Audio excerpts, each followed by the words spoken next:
Yo, what's up? Welcome back to our stream. And today, I'm bringing back the good old-fashioned reaction streams. Yeah. Why is this in my stream schedule every single time, bro? I am sick of. Okay, it's not. It's not scheduled. Good problem. I mean, good solution. Well, it's not really. It solved itself. The computer solved itself. Okay, so I haven't done reactions in like almost a month now. And the main reason why is just because, like, I don't know, I wasn't feeling them for a while. I was just at the point where I was just like, ugh, I'm not really in the mood to do them, you know? But now I'm in the mood, you know? So, yeah, there we go. We're back to these. Do I start this video? No, you know what? We'll start with this. Minecraft was supposed to die. Actually, okay, you know, you'll just start with this. How about this? Yeah, this video, I don't know. I don't know. I don't know if this video is gonna be great for me. It might actually talk toggle. Okay, just start. The problem with Friends and Gen Z, I don't know. I don't know what this is gonna say, but bro, like, I'm not gonna lie. At least for me, it's always been like I have like one main friend, two main friends, and then everyone else is just kind of like, I talk to them, online and in person, but like I don't go out of my way to hang out, you know? I Just am how it so lonely. goes. Son, are you alright?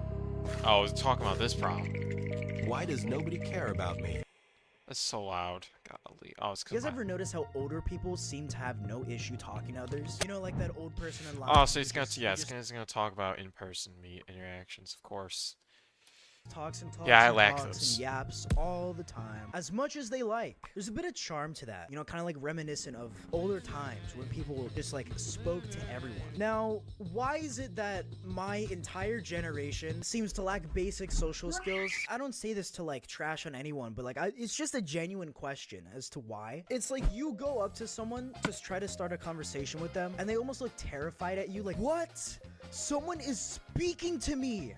What? You know, an entire generation That's of true. socially anxious people. And I'm gonna be honest, guys, I kind of am like that too. Sometimes I'm super Bro, yeah, scared. that is literally me, bro. Like, the other day, bro, I was just chilling in the science, it's part of the school. Well, and then there was snowing, so some kid just was like, "Oh, is it snowing?" And I looked up, I'm like, "What?" Like, I didn't say anything because I was so confused. And I was like, it was the most awkward thing because he was clearly talking to me, but I was just so confused because I was like, "What? Why is this kid randomly talking to me?" And I realized it's normal for that to happen. I was like, "Oh my God, I just look like a fool." And things like that happen for everyone, you know? But like I think the main problem is everyone, if there's no one they know, everyone just goes on their phone. Like in college, bro, I'm telling you, it's literally just phone simulator. The second there's a break, basically no talking. Except for the people who already know each other. And there has been exceptions obviously where people all talk to each other and I've most of the times it's just, especially in college, it's prevalent where it's just everyone's on their phone and it's ridiculous when there's a break or something. It's just sad. No interactions. Like how are people gonna make friends? I don't know. Um, the only time I've really made friends really is through, like, at least in college, is through like labs and like having to work with people. Like, oh, in math, like, hey, you have to help someone. It's the only time I've really talked to people, which is kind of sad. But it's just how it goes. To just go up and talk to people, because some of you guys are scary. I feel like if I go up to you, I'm gonna end up being the topic for the next day in whatever group chat you're in. It's almost like you look at Oh, these older that's a stupid reason, bro. Who cares? Like, I never would. Oh wow, you're in a group chat and you're being talked about. You don't even see the group chat. I highly doubt that. Oh wow, you talk to a man when he's sitting down. Oh man, that's gonna be a topic of the group chat for him. Like, no, it doesn't even make sense. people, and you just wonder, like, how do you have all this confidence to just go up to someone and talk to them without any fear of anything, without any fear of rejection or just being seen as weird? You guys remember when we were younger, how when you were younger, when you were like 4 years old or something, you just had the confidence of literally anyone. You just go up to anyone, anything, any girl, and you're like, yes, hello, it is me. I am here to speak to you today. That's- And then it works out because they're also in the same mindset. So then you end up being friends. Bam, boom, new friend for you. Okay. Because I saw a post the other day. I don't know where it was. It's probably on Instagram. I'll see if I can find it because it was an image. If I can't, then oh well. But pretty much, it was like, I aspire to have the confidence of a 4-year-old wearing a Batman t-shirt. And that's pretty much what it seems like when you observe other people like having conversations. Damn, I sound so weird. Yeah, wait, what are we talking Observe about? other people doing basic human interaction. Oh my gosh, what have I come to? Because for whatever reason, there's more and more people that are just alone, more alone than ever. How is it that you are surrounded by people? You are surrounded by everyone. You know, you're in high school, you're in the workforce, you're in college even. You're surrounded by people nonstop. So why is it that you're alone? But it's not just you. It's many other people. Yeah, it's true, dude. I'm not gonna lie, it's true. Especially when going to college. I mean, I think the big thing really is just like, okay, here's an example I'm thinking. Like, not everyone, but like, there's a lot of people, you know, who are in between classes, right? They're gonna, instead of going out and like talking to people like people back in the day might have done, where they go out and like, oh, I'm gonna engage with people who are sitting around, you know? Instead, it's just go on my phone, chill in like a corner, right? But the big thing is like the other day, bro. Oh, it was months ago, but this kid randomly started like talking to me while I was working, studying between classes, and it was so weird. He was like so like excited to talk about his life. He's like, "Oh, this is what I'm doing. This is what I'm doing. This is what my job is. My life is so hard. Blah blah blah." I just sat there and said, "Is this what people have to deal with?" Because like, there's no way that it was annoying, honestly. Like, I mean, I don't know. Maybe that person was special. I don't know. Like in the sense of like they were rushing things, I guess. I don't know. That's just like if that's how it used to be, where it's just like, you know, you're chilling, you're studying, and next thing you know, you're getting bombarded with information by a random person you just met. It's like, okay. But yeah, I think a lot of people are alone, and it includes me. I mean, thing is, I have a lot of friends, you know, in contact, but I never actually talk to them. That's basically sums up my life. I don't actually hang out with people often. Um, which I've been trying to fix over the time, you know, because it's sad life, low key.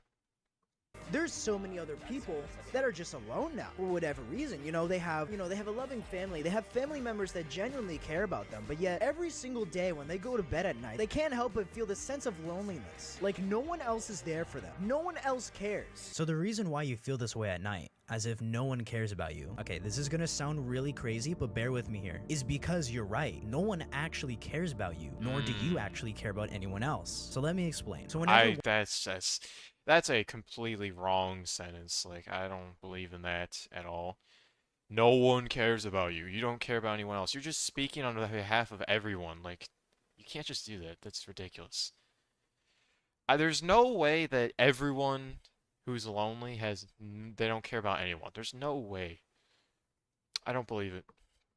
one of your friends or acquaintances tells you about a problem that they're having, for example, maybe trying to find a job, sure, you'll feel bad for them in the moment and you will sympathize with them because, it's your friend, that's what you do. But when you go to sleep at night, you aren't thinking about that problem that they're having, are you? Of course not, because you're too concerned about your— Oh my God, that's a horrible argument. This is stupid.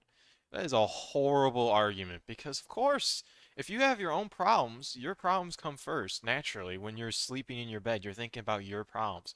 And if someone else's problems is severe enough, then you'll think about it, but you're not going to be, like, thinking about... maybe I'm delusional, but I feel like that's normal. Like, you're focused on yourself first, and then think about others. Unless others affect you personally, right? That's how I see it. your own life to care about anyone else. Because But, we like, as that's humans— not a matter of not caring. I don't know. I think that's ridiculous. That's just outrageous to say. are just naturally selfish. That doesn't make you a bad person because that's just how our brains work. Unless you take it to some extremes on purpose, then alright, that's different. But for example, when you're in school studying for a test, you aren't thinking about how everyone else is going to do. You're only concerned about whether you pass the test or not. Then when it's done and you have your final score, that's when you ask, hey, how did you do on the test? Partly because you're curious about how everyone else did, because you want to compare their score to yours. And It's true, and Not gonna lie, bro, high school, bro. Like, whenever people would ask me, hey, how did you do on the test? It'd always be, oh, I don't want to tell you. Because a lot of times it was not good. I hated that question. And then it became a thing where it's just like people would ask me, hey, how did you do on the tests? Knowing that I would say something worse than them. And they'd be like, I got an A. And I'd be like, oh, yeah, I got a C. And they'd be like, wow, shocking. Yeah, that was a feature. You want to know? You want to know something? There is some slight truth to that. As controversial as it sounds, I believe there is some slight truth to that. You know, how you're surrounded by everyone, but yet you feel more alone than ever. You know, in a generation where we are more connected than ever, there has never been a time in history to where you can have this simple device in your hand at any time. You can pull it out anytime, anywhere, whenever the heck you want, and send a message to anyone on this planet. Literally anyone. Whether it's a celebrity, or your mom, or your friend, or, I don't know, your online friend across the country. So how is it that we have this ability? We have this ability to message literally anyone and anything, but yet we're so alone. We're more alone than ever. It seems like no one can even have, you know, the basic skills of holding a conversation now. And It's probably because most people are talking online. Well, not most. I wouldn't say that, but the people who, there's a lot of people who just talk online or message people online instead of actually talking in person, or they're getting calls and whatnot. I think of all the people who use Discord, including me, to call their friends instead of hanging out with them, oh, I'm gonna play some games with my boys.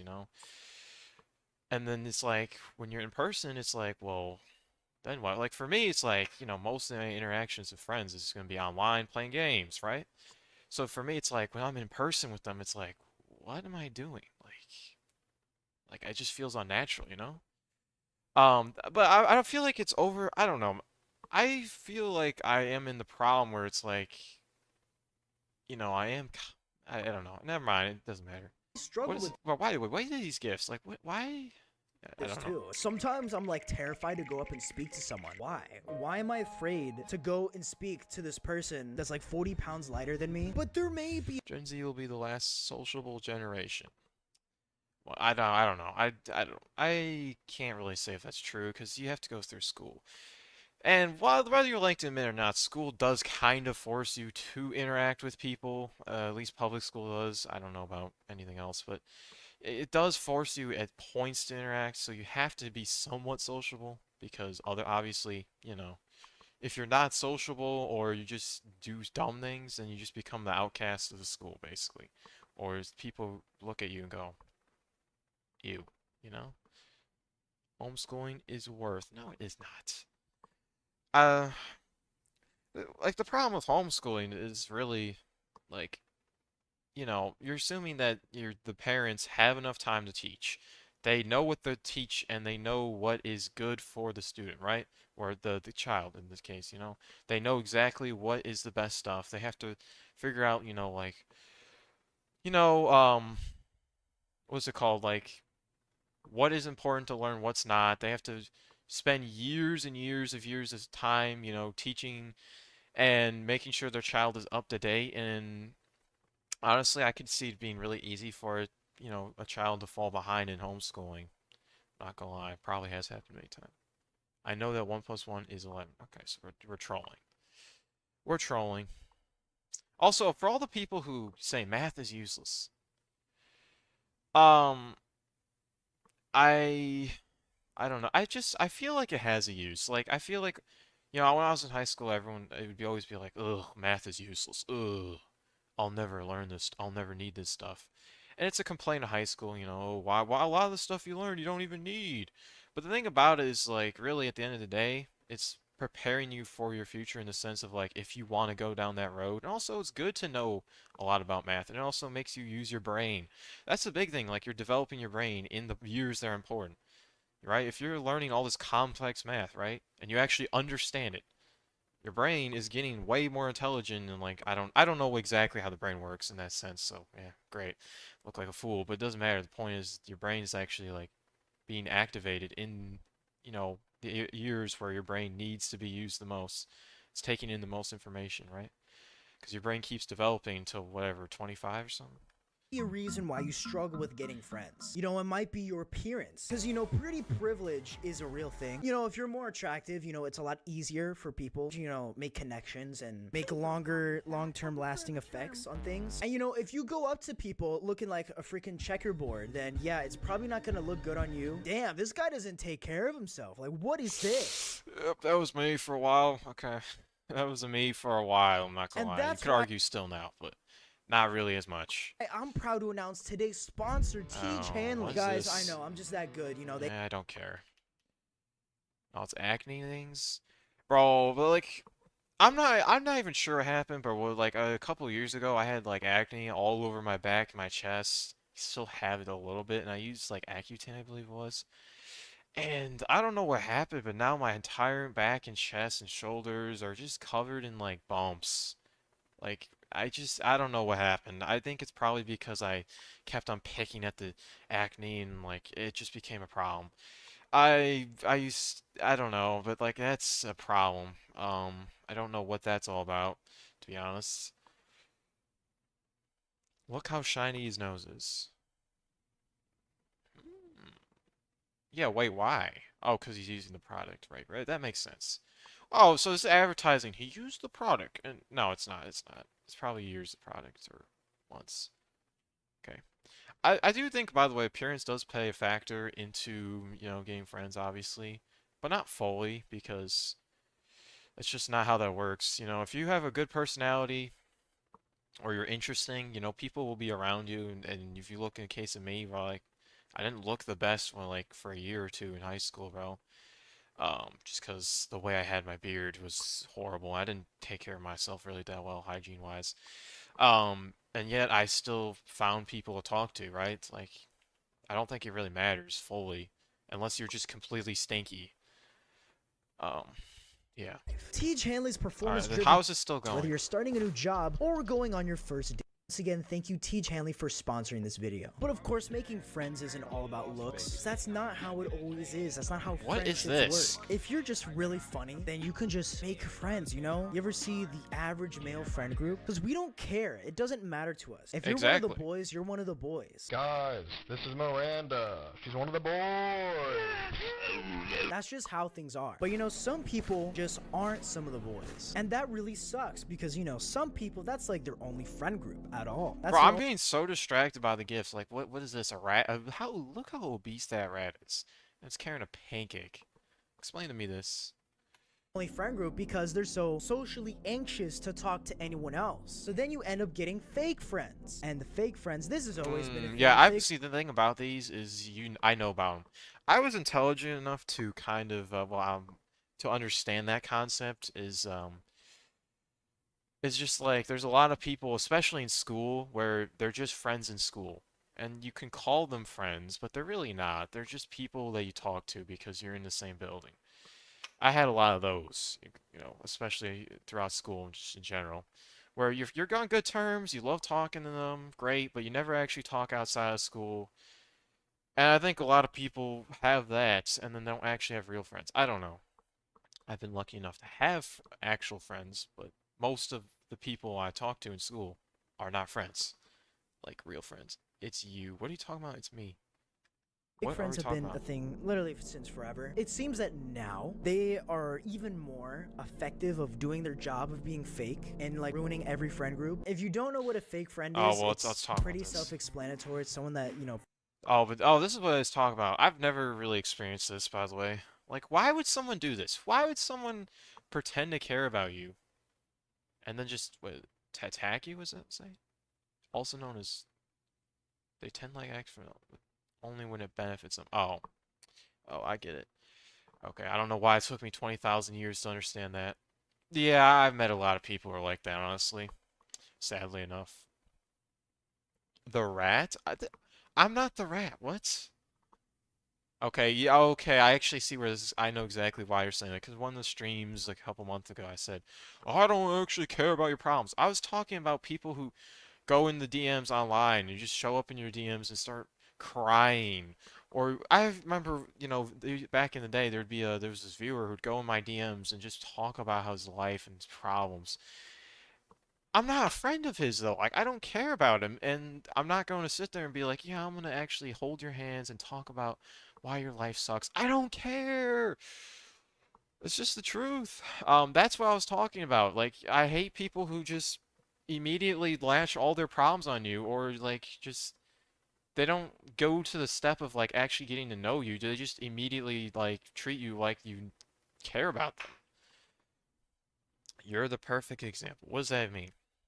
pretends to be your friend but really doesn't care at all. It's like, why are you keeping me around then if you don't care? And you know, they somehow just infiltrate every friend group that you have. You know, friend group A and friend group B. Weirdly not enough, really. some of these people treat it like a popularity contest of who can have the most friends. Essentially what you're doing is just building up an inactive. Yeah, okay, yeah. This is what I don't understand. How do all the people I follow on Instagram, right? All these people I know, they all have all these followers. I'm just sitting there. There's no way you know like 1,000 people on a personal level.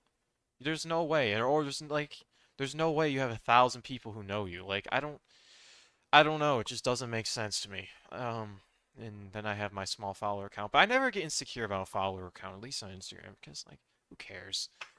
The reason why I say that is because I'd rather have authentic, you know, people who actually care about me follow me than some random crappy bots that, or like random people that I've seen once or messaged once, you know, like that's not the idea. Why are these photos so blurry? Follower base on Instagram. Yeah, like 2,000 personally followers don't is see the crazy. appeal in having hundreds of fake friends. If anything, you really just Like, okay, I mean, of who can look at have the this. most friends. I just know- Essentially what you're doing is just Okay, 187 following is kind of building up an diabolical. inactive follower base on But Instagram. following 2,859, how does one do that? How does one accomplish that? I'd love to know. Like, at that point, you literally are just following people who just say the words that you like. Like, oh, you say a word that I like? Oh, you say you like my hobbies? Follow! You have pictures that are in trees? I like forests. Follow! Like, that's literally would be. Oh my god. Monkey, bro? Oh my god. I'm never gonna live down the monkey thing. Like, basically, one time I said, oh, I'm gonna dress up as a monkey as a joke. Like, I didn't actually think I was gonna go out of my way to dress up as a monkey. For a stream, but you know, now it's a thing that has to stay with me for almost a year. It's been like 9 months ago or something crazy. Um, which is great. It's, like, I don't even know if I want to do it. Like, I don't even know where I'd find a monkey costume, you know? I know exactly where, to be honest. Amazon probably has a monkey costume. Do I do invest? If it's more than like $20, no way. Yeah, whatever. You're already one. Okay. I personally don't see the appeal in having hundreds of fake friends. If anything, you really just have hundreds of acquaintances rather than genuine connections with other people. Because with the rise of Gen Z came a lack of empathy with it. To the Yeah, like, okay, for example, everyone I know who has Snapchat, bro, they have like 1,000 friends, it feels like. You know, they scroll and you're like, oh my god, you know all these people? And I'm sitting there and I have like maybe like 15 people who I in my friends list, and that's it. No one else. And you know why? Because I don't friend people I don't care about, you know? If I don't like care about you on a personal level, I'm not friending you. So then I got all these friend requests. They're just sitting there. I'm like, yeah, I recognize your name. I'm not friending you, bro. That's just how it goes, you know? And I don't get why people friend on like their social media accounts just people that they recognize their name, you know? It's weird.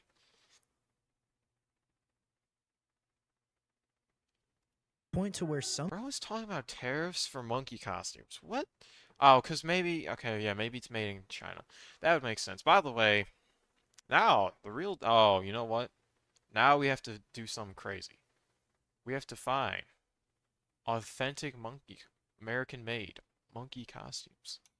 people think that this basic human emotion to feel empathetic towards others is something that some people just don't have or is a rare human trait, which really goes to show how messed up we are as a generation. We've been fed this narrative for so long now that some people genuinely believe that there is no good people left on this planet, which is why most people in high school just prefer to stay in their close-knit friend groups in high school or college because they already know them so well, and it's scary enough having to go talk to new people. But, you know, you have all these friends in school, you know, especially in high school. You know, a lot of of the time, this even happened to me too. When you graduate, especially if you're going your own path, is that everyone just kind of vanishes, like they just disappear. Yeah, off the I'm face of lucky that that didn't happen to me fully, but like, yeah, most people just, I'm never gonna talk to them again. Like I'd say 97% of people I've met in high school are never talking to again, or just I've ever seen. You know, anyone I recognize, I could say their name, probably I'm not talking to ever again, ever since I graduated. Be honest, it's just how it goes. The stream is already buffering. Okay, bro. I don't. And then Here. there's So this narrative. Oh, your stream is buffering. That must mean your graphics card sucks. Like, bro, like the internet is not associated with the graphics card. It's an internet issue most likely. Anyways, whatever. as a broke kid, fresh out of high school, and everyone I knew disappearing into college, especially if it's a lot of people, you know, that you were friends with, but you didn't really like them, but the only reason you were friends with them was just because you didn't want to cause drama in the school. But then when that's gone, you know, after you graduate, you know, you go into That's the a workforce. that's a crazy You don't photo. want to cause drama in the school. But then when that's gone, you know, after you Like, how do you is that really that's crazy. How does one like actually willingly post this onto the internet at all?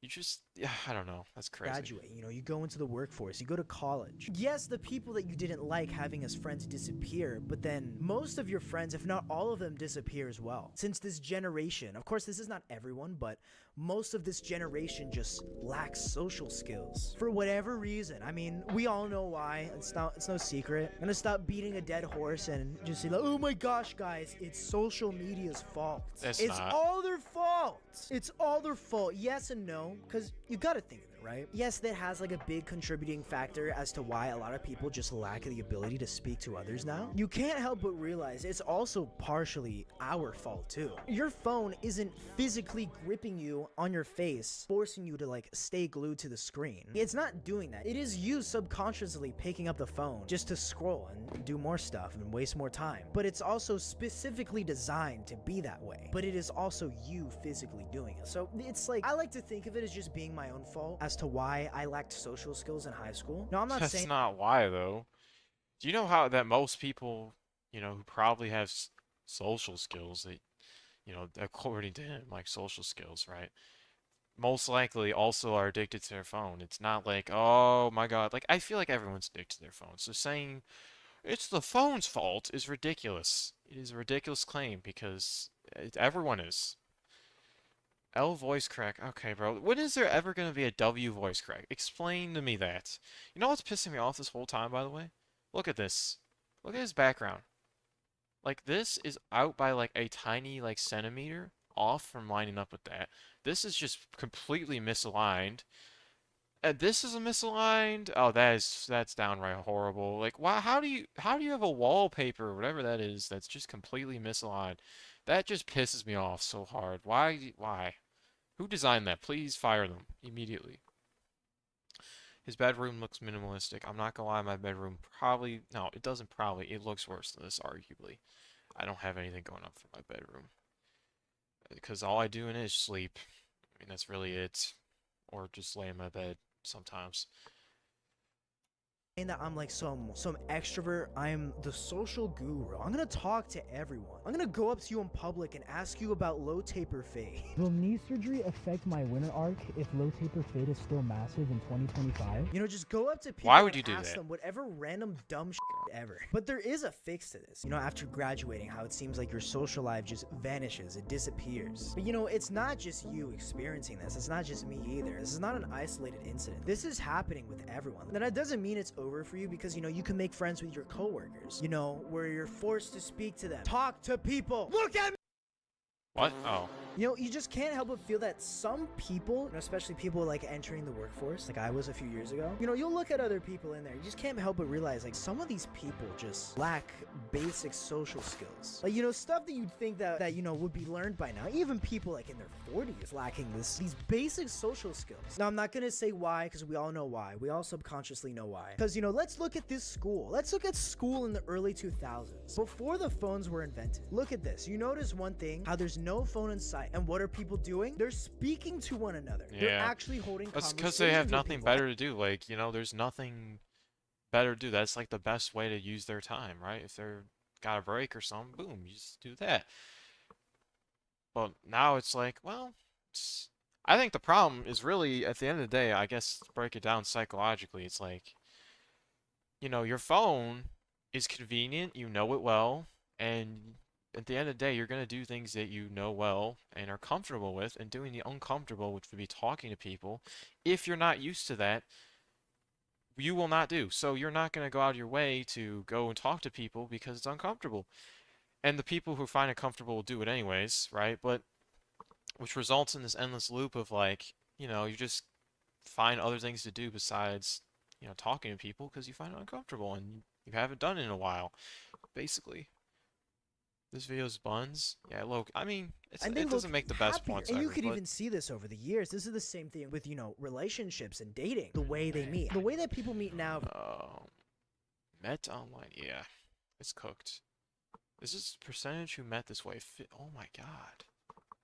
Met in a bar or restaurant is gone down. What is this? Met through friends? That's a feature, I guess. Yeah, I can't relate to any of this, by the way, so yeah. Met in college. Let's see, where is that? Neighbors? Neighbors went down. Ooh. Yeah, do neighbors even talk to people ever? Like, I don't think they do anymore, really. Met through coworkers. And then we got, met through family? What? Oh, yeah, that makes sense. That's gone down a lot. What? Wow. Do you have female interaction? No, not really. It's a huge problem for me. Not gonna lie. Versus back then is obviously way different. Now that doesn't mean it's entirely By true. the way, I will never be down bad enough to go on the internet and ask for, like go on a dating website or any of that stuff, because at first off, well, the main reason why is because it's just too risky, really. You don't know what I don't know. It sounds stupid, but like, dude, there's so many catfishes and people who just are like you doing it just for the money, like, oh, pay for my meal, kind of situation. Yeah, I don't know. It's not worth it. I'd rather do it in person, but the problem is in person, I never actually do anything either. So like at the end of the day, I'm never really going anywhere. That's just what's gonna happen at the end of the day. Because there is still people that do it the traditional way, and that way, the traditional way, is way better for very obvious reasons. I can go into detail in a different video. I'm gonna show you guys how to get all the partners you want. Did I do that? Why would this guy talk? Is this guy qualified? It's a real question. I highly doubt he's qualified based off what he's been saying. Well, his negative 100 Riz and Aura. I mean, my Riz, yeah, it's not there.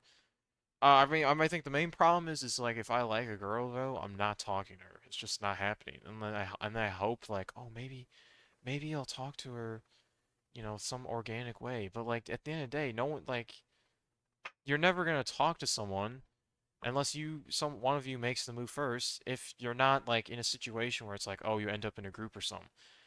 Like if you just see them every day, like, and you don't do anything, it's just nothing's gonna happen. But like, I'm just like, I don't want to do it, and that's the end of that's the problem, really. Really, that's the problem. Is I don't speak to them. I don't know. I'm not one of those people though where it's like, oh, if a girl talks to me, I'm instantly just shaken up. It's like, dude, yeah, they're humans. It's simple. You just talk to them normal. I don't really care until it's someone I like.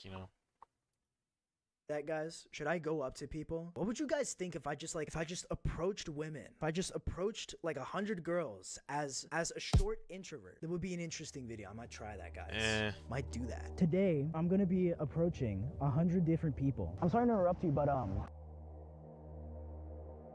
Yeah, sure. awesome. But with everyone having this mass social anxiety of not being able to speak to people, even when they do, why can no one hold a conversation? And it's not even like just in person too. This is over text as well. You'll DM someone and then cooking up the hottest opener, the greatest opener of all time. That's Wow, not really that's- interesting. Way to stand out from the rest. You know how people. Yeah, I used to be like that where I was dry texter where you just start off by saying, "How's your day going?" or "Hello."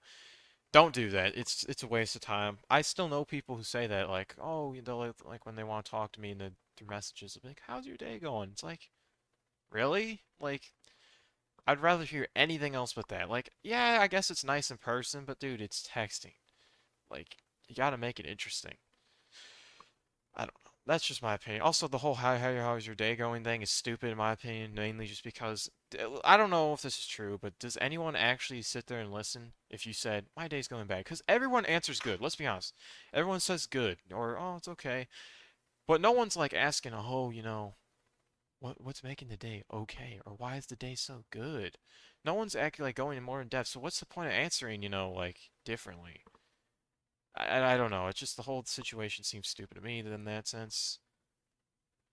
People like 30 years ago, they'd be waiting in line or something for like a concert, and then they would just turn around and start talking to people because, there was nothing else to do. They couldn't go on their phone. So what else was there to do? Turn around and meet new people and talk to one another, make connections, make lifelong friends. That doesn't mean that doesn't exist at all still, because it does. It's just very few and far between now, which is kind of sad. It's possible to make friends, like lifelong friends that last into your 40s. The people that you meet in high school and then you end up still being friends with them when you're like 40 something years old. Having all those crazy stories of, yeah, remember that time when we did this crazy thing together? We did all this, all that as well. Because it seems like that's disappearing now. Less and less people have, Where are these statistics? Let's see. I usually have friends to spend time with. Yeah, I mean, those correlate basically. When the graph goes down, it goes up here. Actually, wait, that doesn't make sense. Why is it that... What? So this one goes down more, right? But this goes up less. Actually, no, does it go down more? Because it's actually just like... Yeah, no, I don't know why this goes up more. I don't know.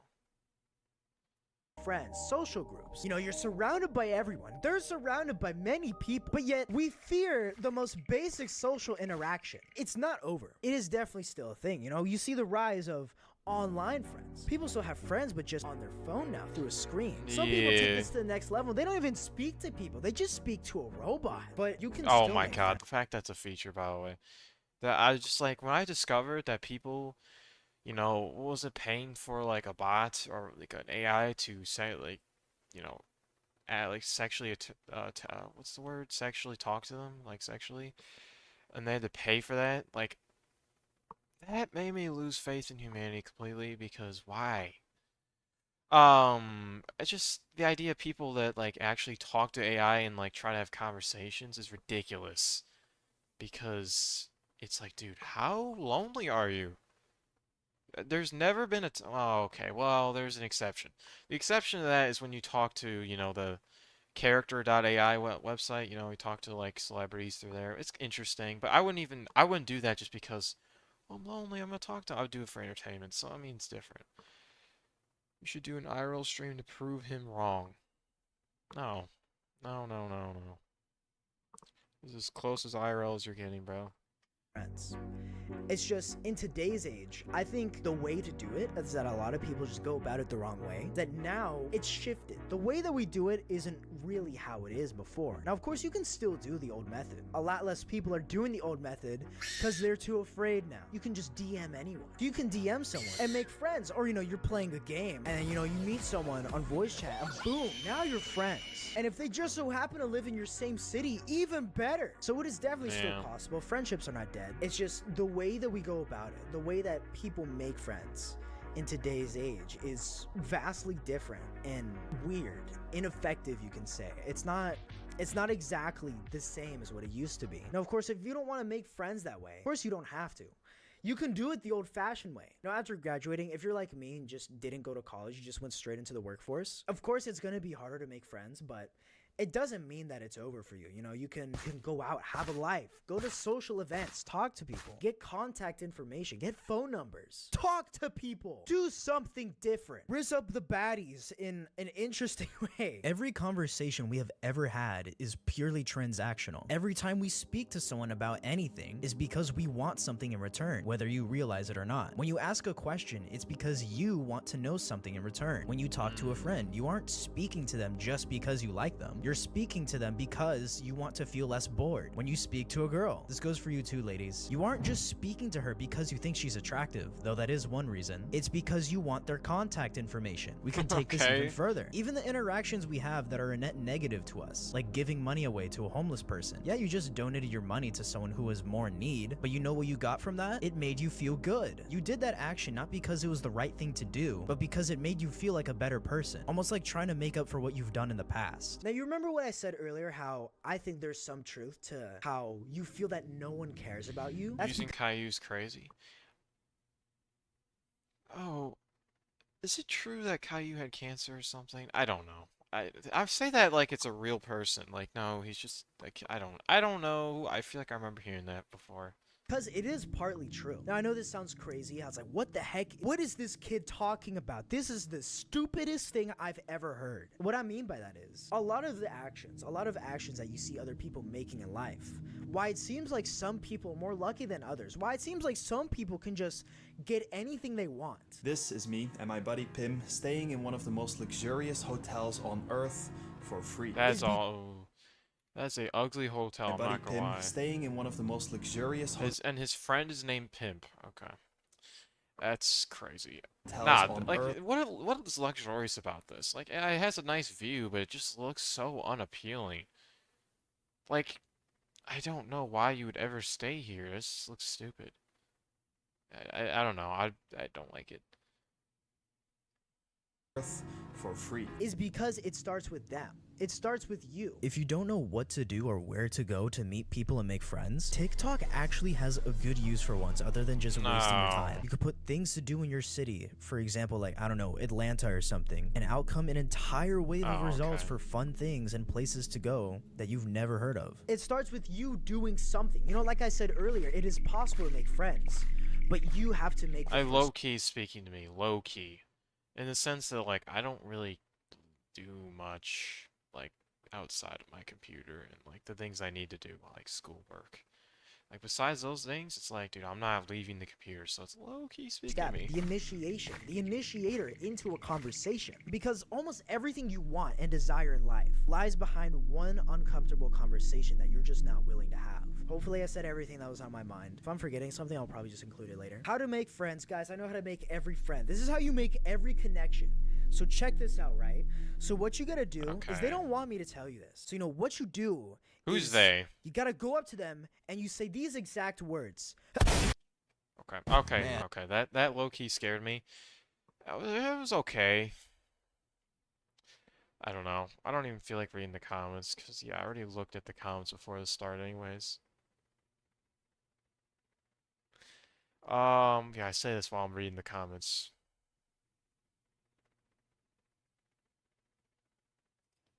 Yeah, whatever. It was an okay video.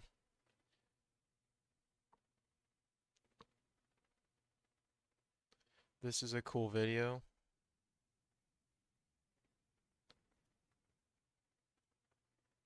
Investigate a country where every drug is legal.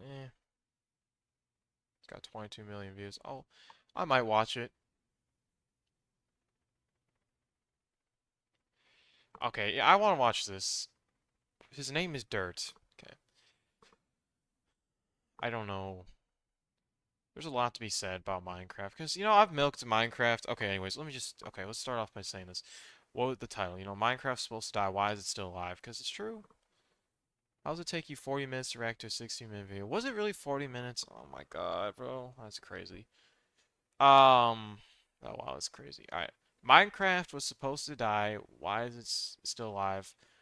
The first thing I'm gonna say is I feel like it's not even surprising. Like, a lot of games die because there's nothing to do, or the game gets repetitive, right? Minecraft, an ideal world, is literally never gonna die, because even if they stopped updating it, there's just endless things to do. I mean, you get to choose. That's the power of a sandbox. Arguably the most revolutionary game of our time, having lasted over a decade now and still topping Twitch charts. But what makes Minecraft special? Many games have come and gone, good games even, yet Minecraft is still here. What is it about Minecraft? Minecraft is better with friends. I don't know. I do agree, but also not really. And the reason why is because mod times, friends actually ruin worlds. I think this is what I need to get off my chest before this thing gets any further. I think the problem is that everyone I think it was the Netherite update. It's probably the worst update they made. And the reason why is because it ruined why people play the game. And then also in combination with Dream. I think those two things single-handedly have like completely put people in the wrong mind space about this game, where everyone plays the game now for progression. It's like, I gotta get my netherite fully enchanted, gotta get my beacon, I gotta kill the ender dragon, get an elytra, and then when you do all that, then what? Because now it's like you're playing the game for the wrong reason. You're playing it for progression when that's not the point of the game. I don't single-handedly bring netherite into like as the fault, but like when you add something like that where it's hard to obtain, it makes people play longer with the goal of progression, which then makes people falsely believe progression. And the reason why I looped Dream in this is because he started, playing professionally and doing, clutches and whatnot, which brought a whole community of people who play the game like professionally and speedrun and whatnot, which is not wrong.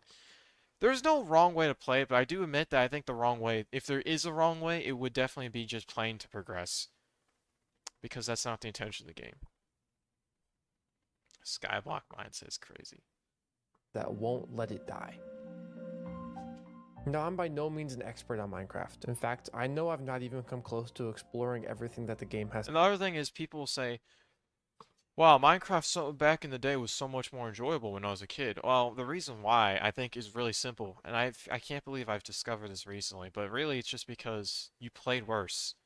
When you play worse and you just like play for fun and you don't have all these goals in the mind, it's a lot more enjoyable. Like, think about it. The way, at least how I play the game, right? And I think a lot of people is they go in, they think, okay, I'm gonna get max net, like all the best gear.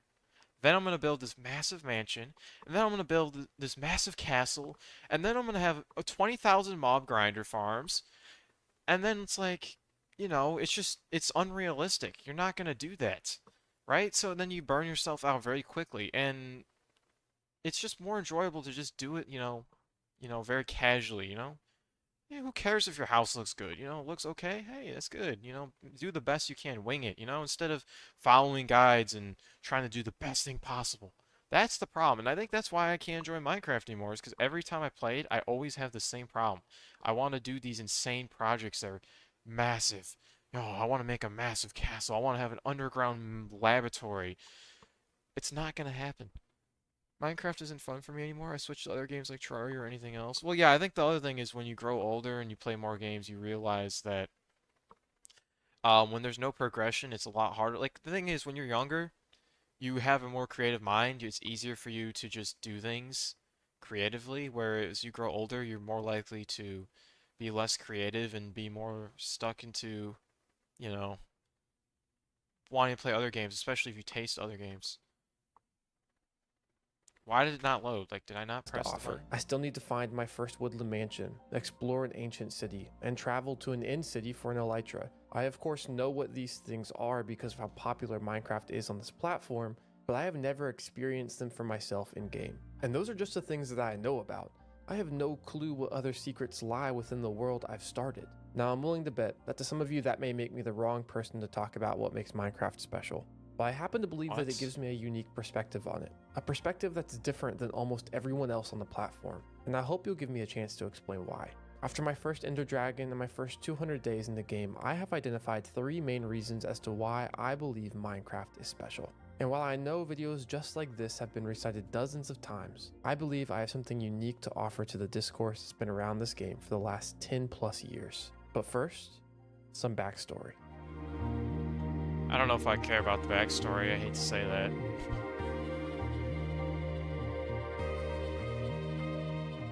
Because even though I never played Minecraft growing up, it's important to note that I grew up around it. I experienced the initial rise of Minecraft. Yeah, no, is one of the things is it's so crazy. I think is just a canon event of life now for most people who were around at the time the game first blew up, is just playing the game, If you were alive during 2011 to 2013, you played the game, it's like you can relate to so many people. There's something you have to everyone else experience, OG Minecraft. I remember I was the first grade, and that's when the game started blowing up. And like, I remember going to parties, birthday parties, and everyone was wearing Minecraft shirts. It was cool. And then it became a thing to get bullied over. But like, it's just, um, there was a phase in where everyone was playing this game. It's unreal. Like, I think everyone can relate to Minecraft in some way who's ever touched a game. And even people who don't play video games probably can talk about Minecraft to you. You watched Minecraft because of Dan TDM. I've never watched him, honestly. When I was back in the day, I'd watch popular MMOs mainly. And yeah, who else? I don't even know. That's like the main one I watched. Classic. Secondhand, always seeing and hearing about it because let's be honest, it was everywhere. But Yeah. sadly, I never played it. And that wasn't because of any hatred I held for the game, but simply because I wasn't playing many video games at all during the years it was released. I was in high school and honestly sports had consumed my got life. old. I was prepping to play college baseball, handling he's a not lot of that work old. for my classes, and dealing with all of the other things we are bombarded by during our teenage years. It was a lot. I wish I could just go back and tell myself to relax, to have enjoyed the games and the things that were around me, and to think of the memories I would have made You along feel the way. bad for Pat. I don't know what's happening with him, but it seems like he constantly. I can't speak on it. I don't know. It just seems like he constantly gets arrested for supposedly being abusive. I really don't know. I don't know the situation at all, really, so I'm not gonna talk about it much more because I feel like it's wrong to just be like, oh yeah, he's an abusive man. I don't like him. Like, that's just ridiculous because I don't know the full situations. I mean, I heard rumors, for example, that like, oh, well, actually, he didn't do that. Who really knows? Um, but they made classic videos, bro. Like, oh my God, it's crazy. My childhood was basically watching popular MMOs for a while. Way.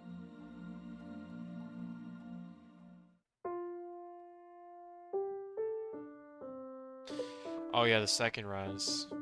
Yeah, it's crazy though, the switch up, dude. Like, I remember 2018, 2017, when Fortnite started popping off, it was like, if you played Minecraft, at least for me, it was like you'd get bullied or just made fun of, you know? So I usually didn't talk about Minecraft in those days. I still played it, because I played it for like a lot of years straight, basically. It was like one of the only games I played for a while until Fortnite came out, and then I started changing my array of games. Um, I'm not saying I didn't play any other games, but I mainly played Minecraft as the main game. But the big thing is the switch up is crazy because then it's like suddenly in 2019 it was just like, oh, you play Minecraft? You're cool, you know? It's like, how does that happen? You know? It never made sense to me. Love watching popular MMOs. Popular MMOs. Testing out TNT mods out the Lucky Block. Oh yeah, the Lucky Block ones. Oh my God, classic.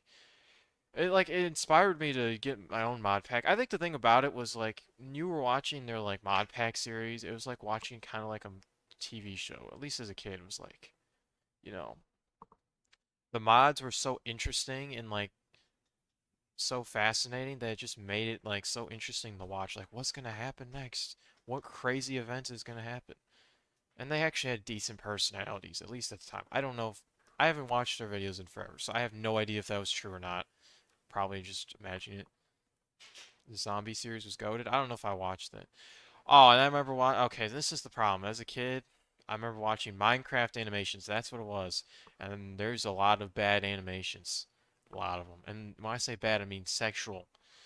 Like, I still remember when I watched, I didn't know it at the time, but I remember now, 'cause it was like, a guy just, it was like a random grandpa character in this animation just stripped down naked. Um, and I didn't understand that at the time, and he started making love to a girl. It's like, you don't understand that when you're 7. Like, you don't not like, oh wow, what's happening? You just like, oh okay. Um, I don't, like, I don't know why people are so weird. Like, if, I don't know. You know, I just remembered also watching, oh, what was it called? Chunky Monkey. I mean, I'm gonna find that. Does their channel still exist? I think it was called Chunky Monkey. And Villager News. That was a canon event for me. Chunky Monkey, maybe? Animations? Is it? Why delusional? No, I guess I'm delusional.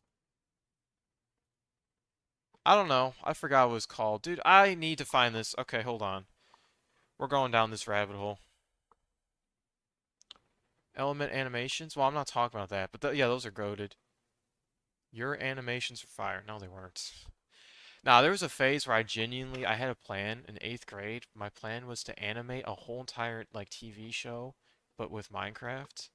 And I started doing it, and I got so frustrated about it that I just gave up. But that was my plan. My plan was to make, like, a huge TV show. It was supposed to be a comedy, with villagers, basically, like Life of a Villagers. It was gonna be a comedy, but, you know, I kind of glad I didn't do that, mainly just because, I think I would be cringing right now if that came out. I'm not gonna lie. Alright, let me find this. Let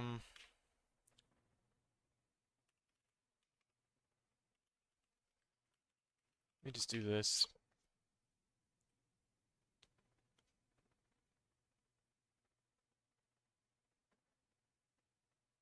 I'm gonna find this. I'm never gonna find this, let's be honest. Yeah, it's all shorts. That's the problem with YouTube. You search up something in, like, the search bar, and it's all shorts. It's like, I don't want shorts! I know it had something to do with Hero Brian. There was a whole series, versus Villager? I don't know.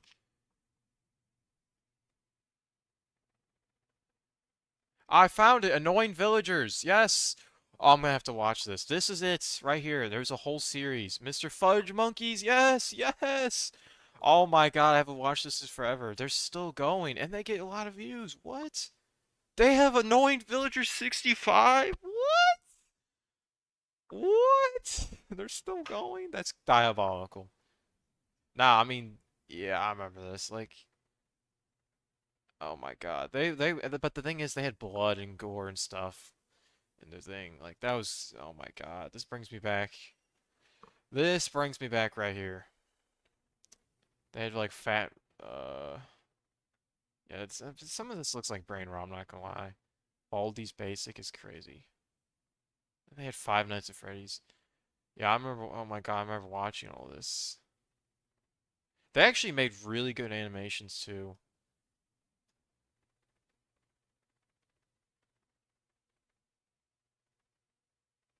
Top some funny Minecraft. Like, let's see this. So big. Like, yeah, that's what I watch. Humongous. What is this though? Like now I'm looking at it, I'm going, what is this? Ginormous. Your head is so big that it makes fat people. Mr. Fudge Monkey's Yeah, oh my god. annoying villagers. I have gathered you all here today of a matter of great importance. It's like super duper. Oh my god, how did I watch this? This is a Thank low-key you, unbearable. Chester. Previously on Annoying Villagers 7. Dude, I'm pretty sure he voice acted like everything by himself and literally did like all the animations by himself. It was crazy. I don't know. Yeah, oh wow, and then there's, yeah, it's the first. Oh my god.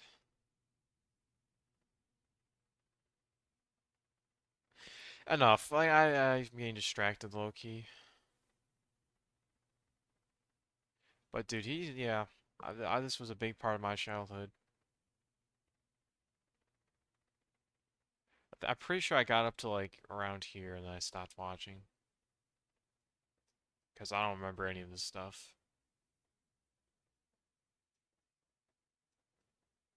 Like he made Among Us stuff. Like, okay, yeah, this game, I don't know. Have you seen Corrupted Carnage? Nah, I've never seen that.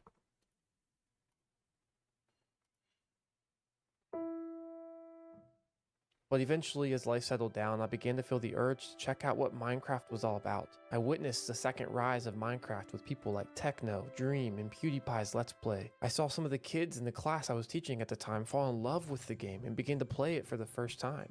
But again, I never really played it for myself. Those are cool I did try stairs. to start a world a few times here, but would always play for maybe an hour before turning it off and never continuing it. I guess I just felt like I missed out.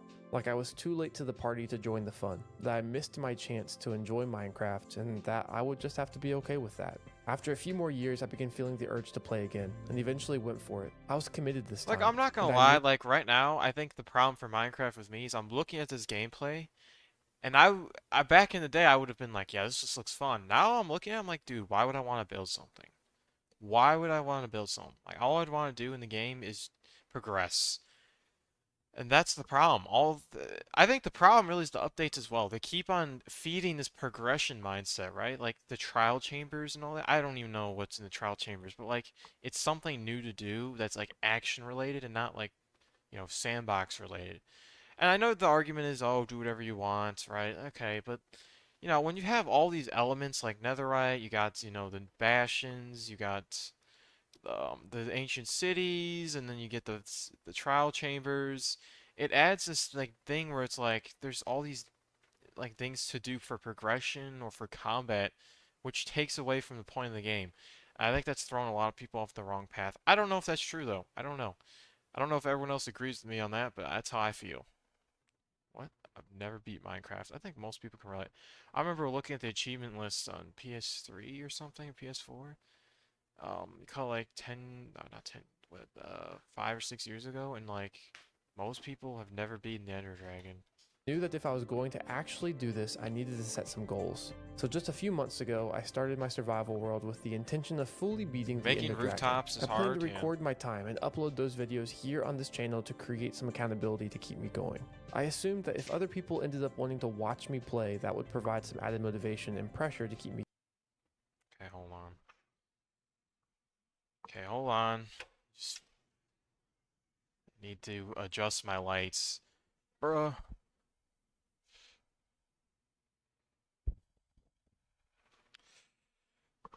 Oh my god.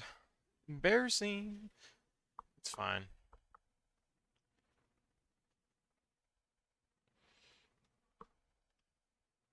Okay. Me going and actually play the game. So that's what I did. I put up a few videos on this channel that highlighted some of my key moments. Moments that I'm pretty sure we all remember from our first playthrough of Minecraft. Moments like my first night, building my first home, mining my first diamond, and building the first building that I can say I'm actually proud of. My barn. I'm sure my first Yeah, were wow, that looks different than good. those we Wow, what experienced. the hell? Dude, that's actually really impressive. I can respect people who don't build out of one material only, and like he could have easily just built this all out of bricks. The game years ago, when Minecraft not only played It's been 17 minutes since you started reacting to this. Oh my god, I'm only 4 minutes in, bro. Like, how does this happen, bro? Like, I don't get it. You know what? A lot of other reaction channels. Here's the thing. I'm gonna say this. Okay, I get sidetracked easily. That's the main thing. The big thing is a lot of reaction channels that I like to watch personally do the same thing with me, where they get distracted and start going off on topics that are different. And so to me, it's like, who cares? But I know a lot of people don't like that.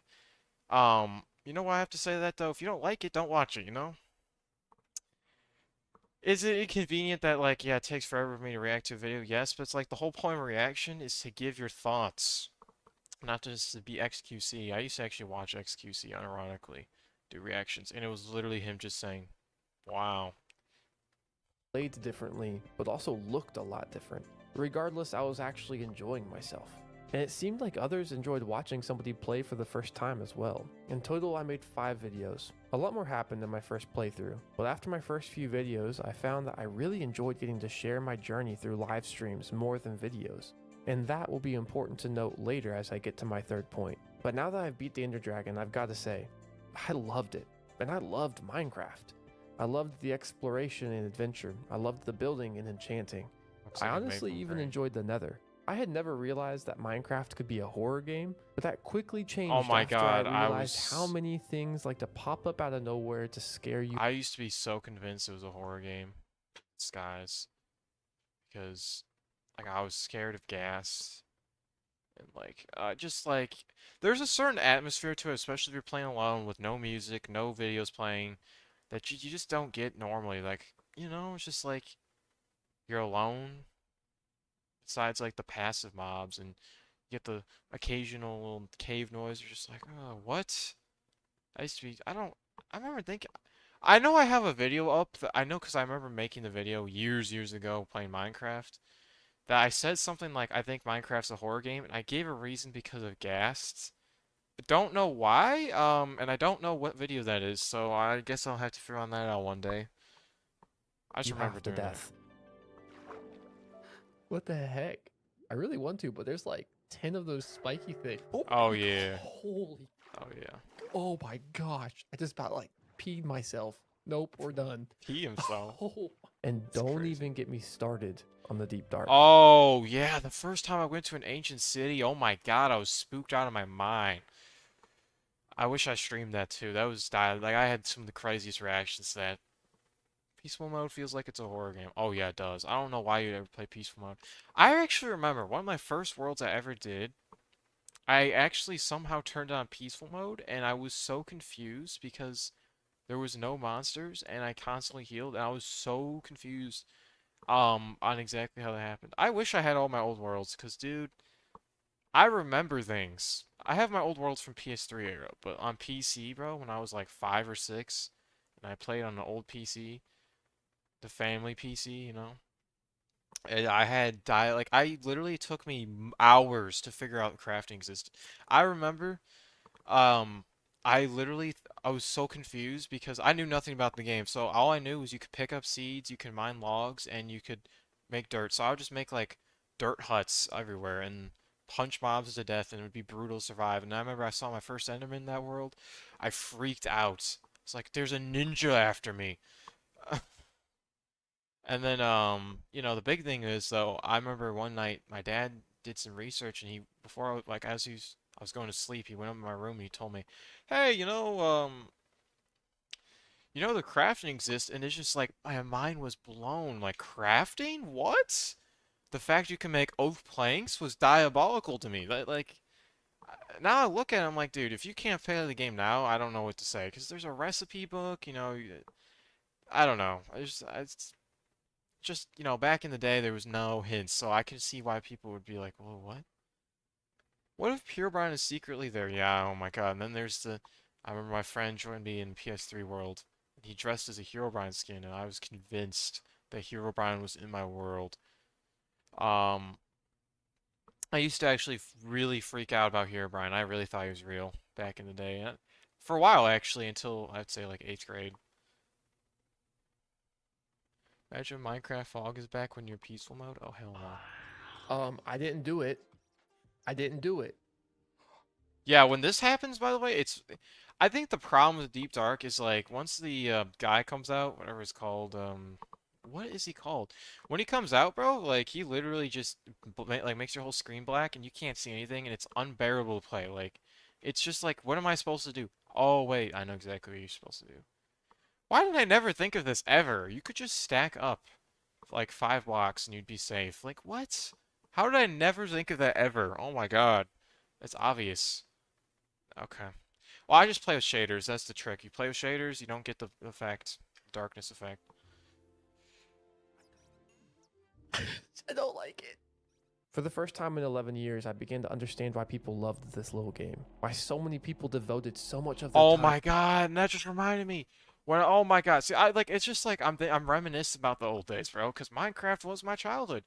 IBX Toy Cat. He's the reason why I started YouTube, by the way. He inspired me to start YouTube. So basically, back in the day, he made like Xbox 360 videos, and he had a Let's Play world. He still plays the same Let's Play world for over 10 years. He's played it.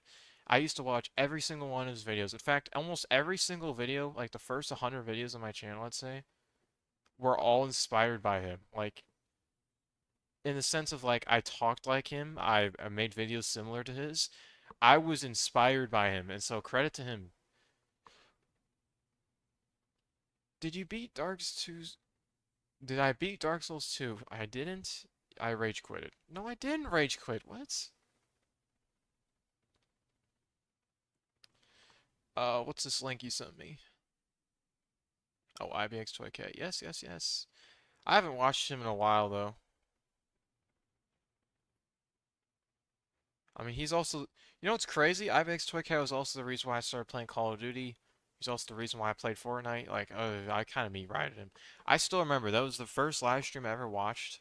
I was IBX Toy Cat, and I said in the he was playing Fortnite when it first came out, and he died, and I wrote in the chat like RAP to the best YouTuber, which is like that's a horrible chat by the way. And then he read it, and I was so happy. It was like the happiest moment ever. I look back at that, I'm like, dude, this is cringy, bro. That is horrible. Like, if someone said that in my chat, I would immediately be like, okay, this person is delusional. They're a sick freak. Worship me too much or something. To building these massive structures and why so many communities had formed to talk about them. It all started to make sense. Hence the reason for this video. Whether it gets picked up by the algorithm or not, I don't really care. This is a video for me to share my thoughts and share some of my stories. Isn't that what YouTube is for after all? So what makes Minecraft special? What is it about Minecraft that keeps it from dying? The perfect sandbox? I don't know.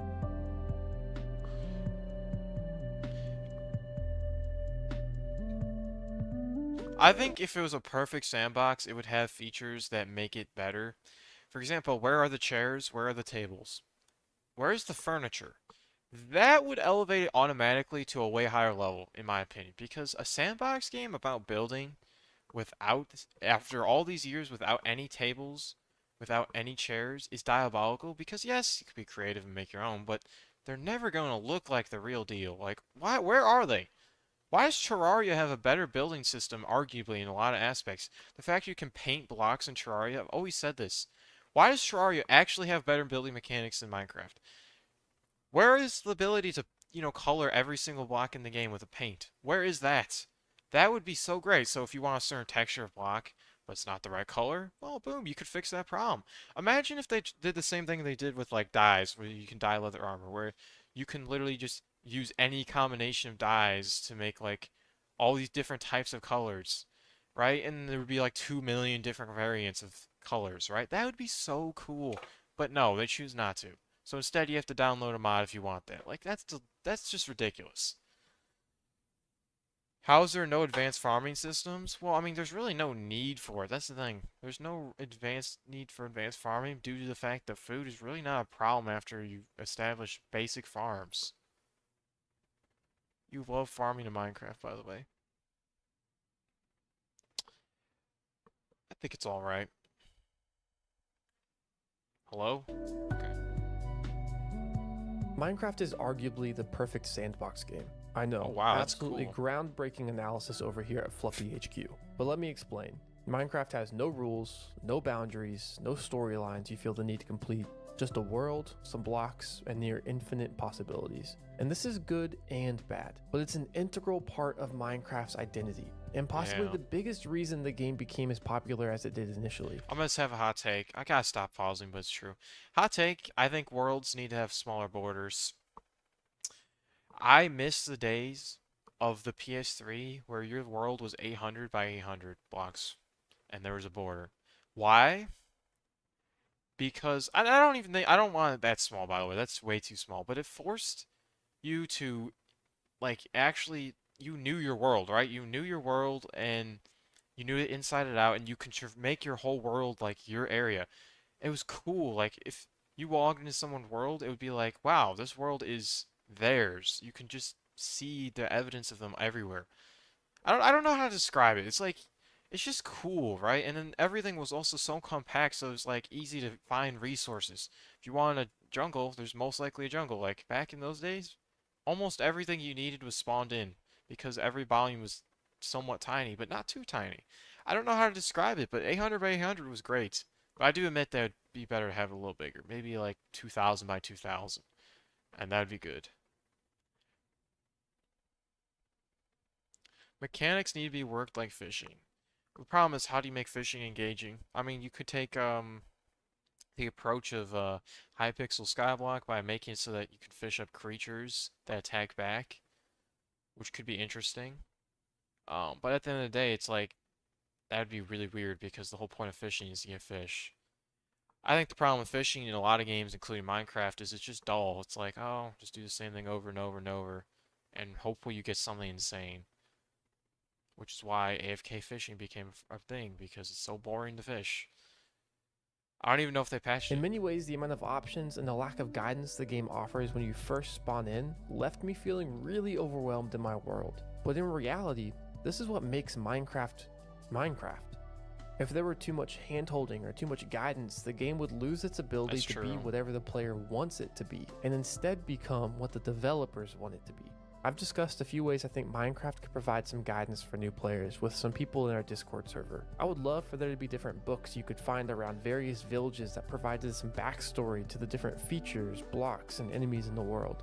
Like a series of books about a scientist that talked about different ways you could use redstone, or a series of books by an archaeologist that talked about different temples or biomes that he I had. mean, in my opinion, it would just be solved if in villages there's like a special library that contains sometimes books that talk about mechanics of the game, but not all the books. You have to search, explore other villages.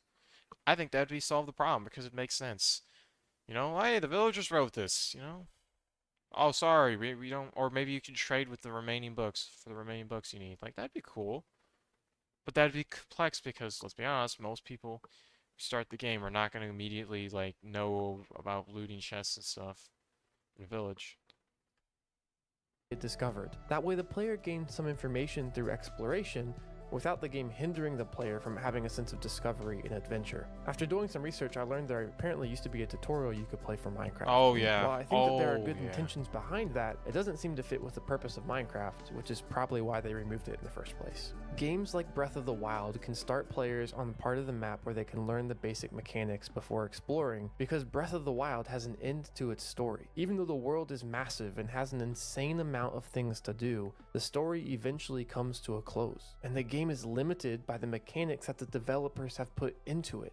And the game has to make sure that you, the player, knows the primary goal or objective of the game. Not to mention the fact that the game needs to make sure that you know the basic mechanics the developers have given you to go and accomplish that Wait, goal. this is what... Minecraft, okay. on the other hand, has no end goal. No You're gonna play special Rec moves Room. I don't even know what Rec Room is. or techniques you need to understand before you get started. Sure, you could say beating the Ender Dragon is completing the game, No, and it's I, not. along with most people, would place it as a major goal for players to strive for. But even then, there are no stakes for beating the dragon. You could avoid it forever and the game would never push you in that direction. Whereas in Breath of the Wild, or any RPG for that matter, the game and its world are constantly pushing you towards completing the primary objective, to beating the game. The main point I'm trying to make here in this section is that Minecraft is special because it's simple and free. And we all know that.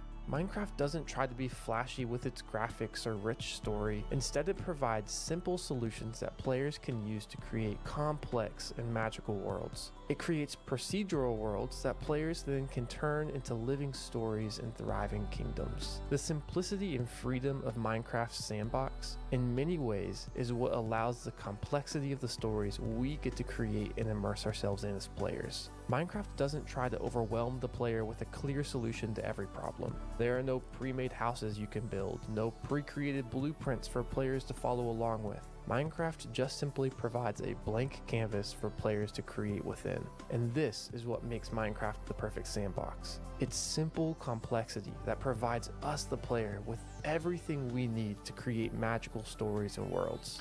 And That's that leads true. me to my second point. Wait, that was his whole first point? Oh, wow. I really was convinced. Okay, I'm only halfway through? Oh my god. Minecraft is creative. You know what? I just remember creative mode exists. Oh my god, I forgot about creative mode. Wow, how does a man forget about creative mode? Oh my god.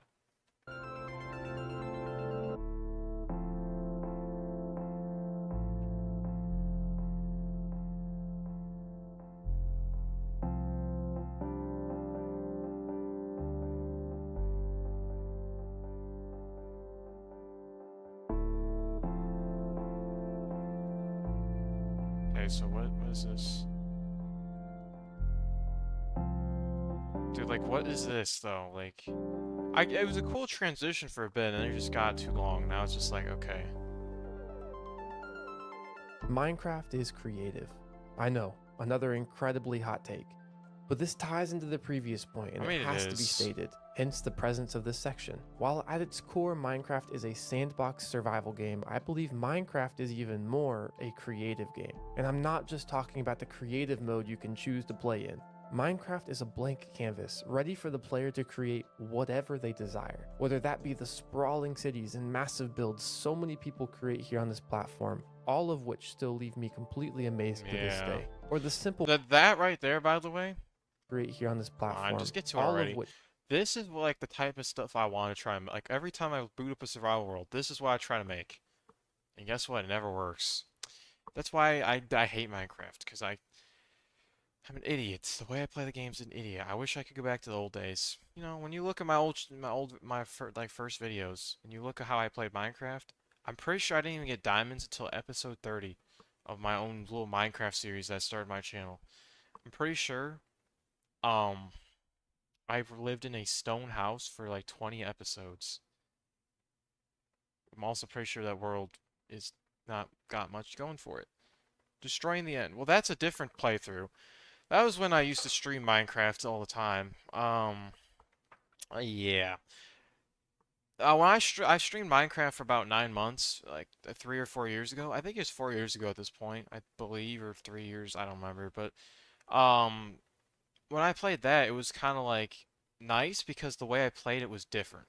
I wanted a long-term world, so I did things that were cool. Like I had a plan. Also, streaming, by the way, is a great way to enjoy Minecraft because you get to talk to people. And they get to like talk to you and tell you what they want you to do, and it's just a good experience. So if you ever get bored of Minecraft and you want to play, stream it. I recommend it. Um, but my plan with mining the end, which I actually did, I spent I think 4 months mining. Nah, it was more like 6 months. I took 2 months to mine the obsidian pillars, and then I took about 3 months to mine almost all the end stone. I was so close to mining all the end by hand. I had like 2 million end stone mine or some crazy number. Unfortunately, what happened is, I got burnt out, so I ended up never finishing, and I still have the world, but it there's not much to show for it because most of the streaming was just dedicated to mining the end. It's been over 30 minutes. All right, buddy, stop complaining. Nah, but like, but that was the thing. It was like I was mining the end for the purpose of something really stupid. I was gonna make an Enderman farm, and then I was gonna make a McDonald's. So, never mind. still Doesn't leave me matter. completely amazed to this day. Like, if I play Minecraft now, I would never do that. I'd never be like, I'm gonna mine the whole end just to make McDonald's. Like, I'm not doing that. Or the simple worlds filled with massive storylines and characters that players immerse themselves into. The game What is he grows as wowed the at? creativity of the player grows. And honestly, I think this is one of the main reasons I struggled with Minecraft early on. Growing up, I was always the kid who excelled in math and science and struggled with art and creativity. I needed there to be singular solutions to the problems I faced, and when there were multiple solutions, it overwhelmed me and sent me into this dreaded cycle of not knowing what to do. It made art and attempting anything creative really frustrating, and as I grew, this feeling of dread towards creative projects grew. I leaned into math and threw myself into sports to avoid needing to do any sort of creative project. But that all changed about 2 years ago. I was a substitute teacher at the time, and as I was leaving a classroom one day, the principal asked me if I wanted the job. Of course I did, but it depended on the subject. If it was math or science, I would take it in a heartbeat, but that's not what it was. The principal offered me a job to teach art for the year at the local middle school. Wow. To be honest, I laughed. I initially told him no thank you, but he persisted, and eventually, after warning him that art was not my strength, I accepted the job. Now, before Why would anyone you ever hand a man the job of an art teacher for middle school when he doesn't know how to do art? That's crazy to me. That's probably one of the worst jobs to have behind being a PE teacher for middle school. Like, being an art teacher, bro, like no one wants to do art at in this age. That sucks. Comes from me in the comments, the alternative for these students was to have a different teacher each day come in and do absolutely nothing with them. If I took the job, at least there would be a consistent face who could try to do something with them each day. So I got to work. I created a few basic unit plans and honestly did my best. To be fair, those kids probably didn't gain the best art knowledge or technique that year, but we had a blast. We created 3D sculptures, we created perspective Wow. pieces, we created split self-portraits. We had so much fun with all of the projects we created. And about halfway through the year, I got a phone call. A parent had called to talk to me about my class, so naturally I was really nervous. But the parent told me that 2 years ago, their son had a teacher who stifled their creativity. And their son, who used to create all the time, had stopped doing anything creative. That was until he had my class. The parent told me that since being in my class, their son had not stopped creating, and that he had rediscovered the joy of art and creativity. And it was at that moment that I realized the beauty of creativity. It's not about a timeline or efficiency. It's about the joy we feel in the process of creating. It's about the feeling that comes from completing something you may have never thought possible. It's the joy of seeing a vision come to life in ways you may have never imagined. And that's what Minecraft is. It's creativity. It's a blank. Yes. See, this is why I need to hear. And I think a lot of people need to hear it. It's not about making the best stuff. It's about being creative and just doing what you want to do in the sense of like letting loose. Who cares if it looks ugly? You know? My art teacher is rude. That's crazy.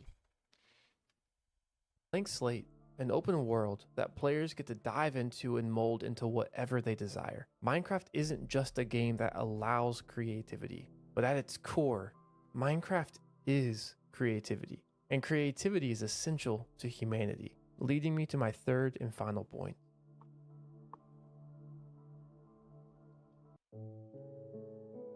Okay, now we're just getting crazy. Alright. I don't know where this is going. I don't know. Minecraft mirrors humanity.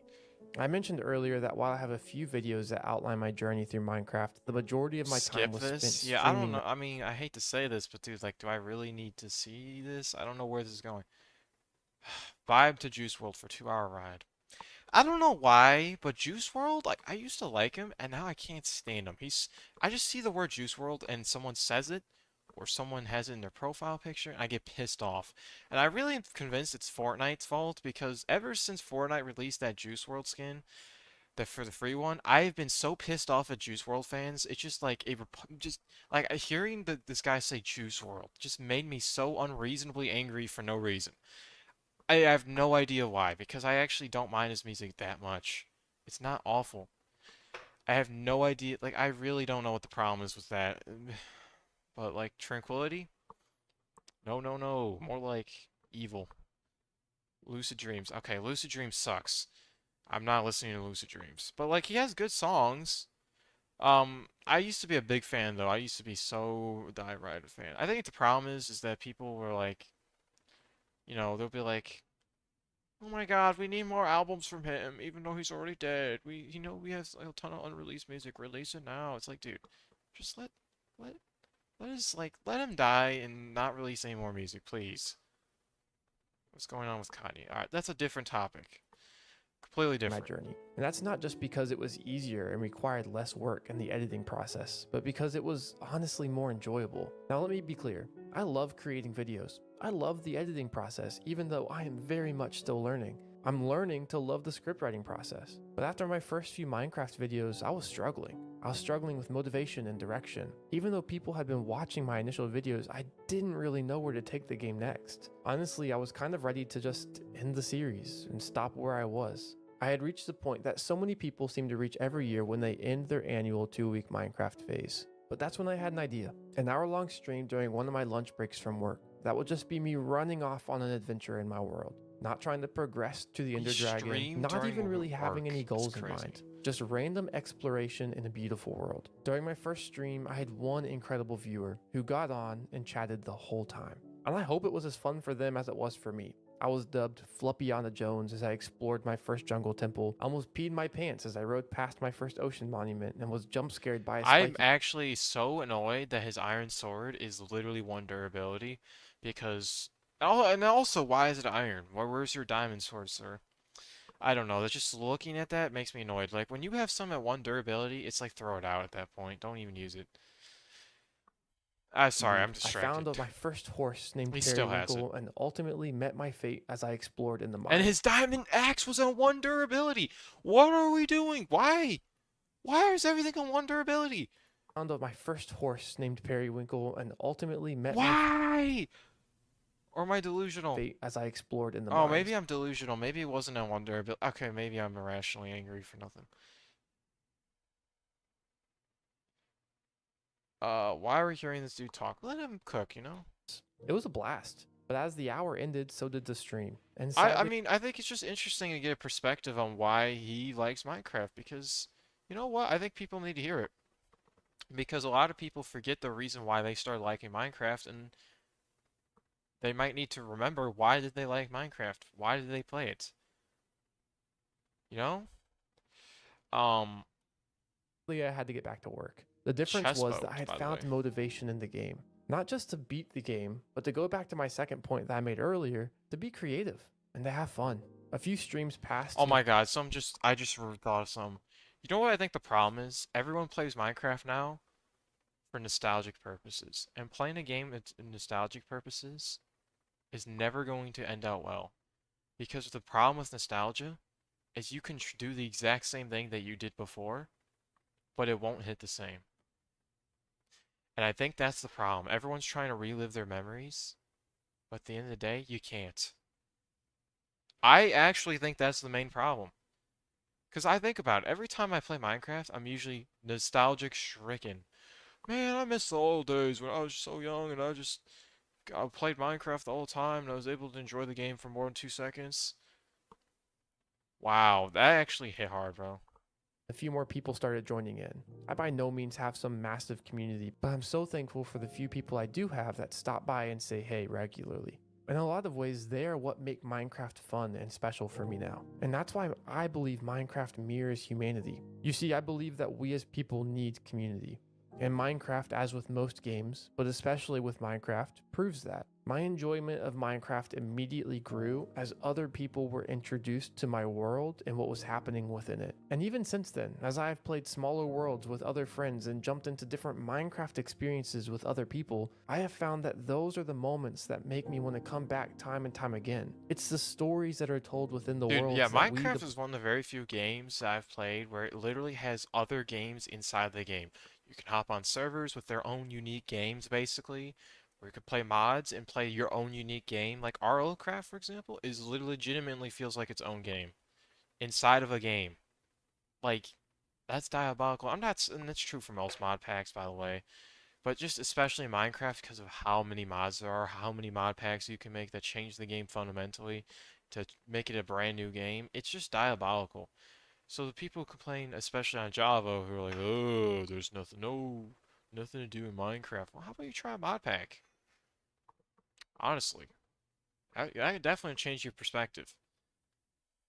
players create that make Minecraft so special. The reality is that Have you known this guy called Xbox Addictions? Nah. playing single player Minecraft is lonely. There are no NPCs, no extensive quests, no storylines to follow. And as I mentioned earlier, that is part of what makes the game special. If these things are present in the game, it detracts from the player's ability to make Minecraft whatever they want it to be. But we also must look at the flip side of that coin and acknowledge that when left alone, this can make Minecraft incredibly lonely. And that's why I believe so many people feel the urge to revisit Minecraft every so often only to leave worlds sitting empty for the rest of time. It's because Minecraft alone leaves the players with a large sense of being lonely. Without people to create a story with, it's hard to find the motivation to keep moving forward. Underrated opinion, ROCraft shouldn't be someone's first mod pack. It's too hard and unbalanced. No, I mean, I kind of agree. I'm gonna be honest, RLCraft back in the day, bro, like 2021 when I played and dominated it the most, was actually kind of low-key overpowered for the player. Like, once you got a foothold past the early game, you basically became so strong that nothing could stop you. Well, I shouldn't say that because you could easily just die. That was the thing about RLCraft. It's so crazy because it's like you get this this is why I love it because you get on this power trip. You destroy the beasts that have been tormenting you for years, or in the case of like a long time, basically. Like, oh, I've been tormented by all of this for so long. And you finally defeat your first dragon. You kill a sea serpent. You're like, oh my god, yes. You get the power of them. You get a fire sword, right? And you're like, oh my god, I have dragon armor. And then, you know, all out of nowhere, a creeper comes out and you just insta kills you. Like, it's basically how it works. You could still get just destroyed, even though you're on this power trip where it's like, nothing can stop me, and then you just get demolished and lose everything, and then that's the thing. It's like there's never really a victory, but it's like the buildup of power is still so satisfying. Seeing yourself become so powerful. There's very few games where you can see the power just increase, and still get demolished. A lot of games, it's just like, you know, once you get to the end game, it's like, oh, you just demolish everything. But if there's no challenge, there's still a challenge when playing the game. But I don't even know any other mod packs. That's not true. I know a bunch of other mod packs, but a good one actually. Let me open this. I have Technic Launcher. This is why I used to play a lot of mod packs, well, back in the day. If this will load. Yeah, so, yeah, this, oh, Ore Spawn. Yeah, Ore Spawn was classic, but oh, this is offline now? Oh, man. That sucks. Well, this used to be the GOAT because it literally was just the dream for, like, anyone who wanted to play, like, a nice little builder life, you know? You got, like, all these furniture mods and stuff, and it was like a realistic, like, mod pack, but, like, not aggressive, like Arlocraft. But unfortunately, it's discontinued, so never mind. Whatever. The game to be able to fill the void of the memories we've made without acknowledging the people we made the memories with. Now, I feel the need to specify that Minecraft can be enjoyed in single player. You can create incredible stories and worlds on your own, and I'm sure many of you watching this right now have. It's just a lot harder to do by yourself, and I'm willing to bet that as a kid you probably didn't do it by yourself.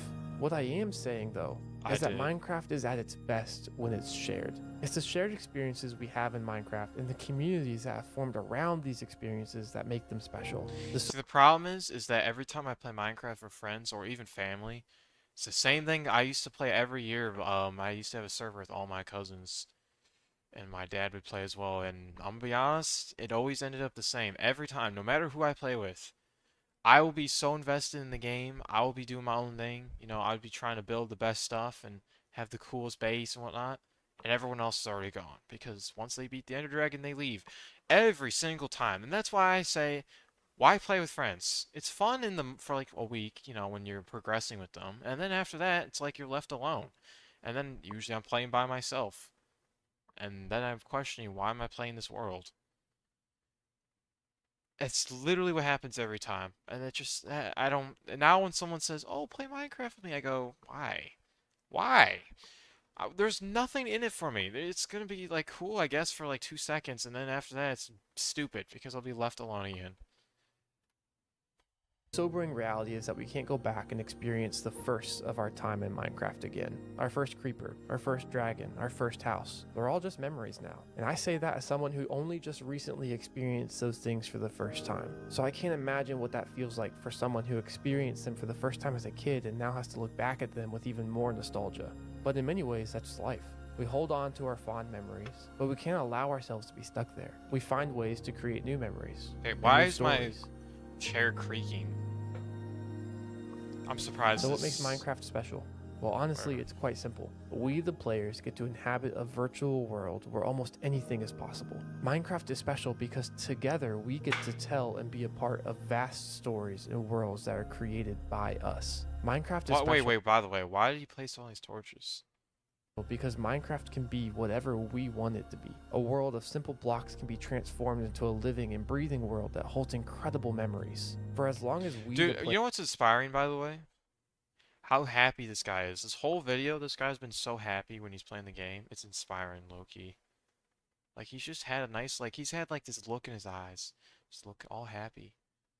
It's like, oh my god, I wish I could be like that. Minecraft will never die. I can't believe it took me 11 years to figure that out. But now that I have, I can't wait to see what stories I uncover next. And so to end this video that's already far longer than I planned for it to be, I'll ask a simple question.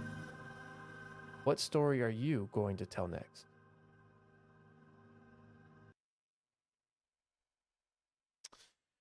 Pretty good video, honestly. Doesn't really answer, well, I guess it kind of answers the question, why is it still alive? I mean, the reality is when you have a sandbox game, it just keeps people invested, right? I don't know. I mean, the reality is a lot of games, it's just like once you beat them, you're done, right? You move on. Elden Ring is a great example. You cannot tell me that Elden Ring is like at its peak right now. You can't. It never will be in a new peak. Never will. Unless something crazy happens. Oh, unless it's a live service game, that's different. You love listening to old Minecraft songs. No. Oh, I thought you meant parodies, by the way. Oh, no. Don't mind at night. Okay, yeah, nope. Nope, that's not happening. I'm not going down that rabbit hole. I need to watch this. I saw this and I almost watched it immediately. The worst way to find out you're alone in the forest.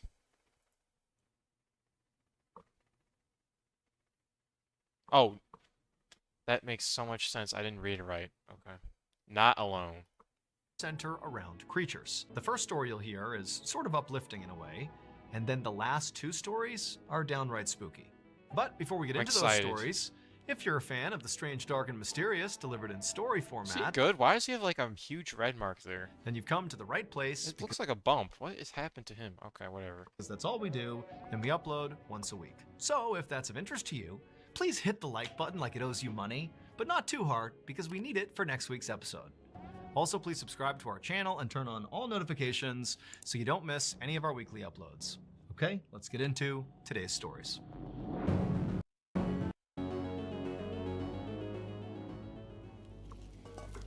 On the evening of December 24th, 2001, a 48-year-old businessman named Kevin Butler was in his kitchen inside of his home in Dallas, Texas, preparing food.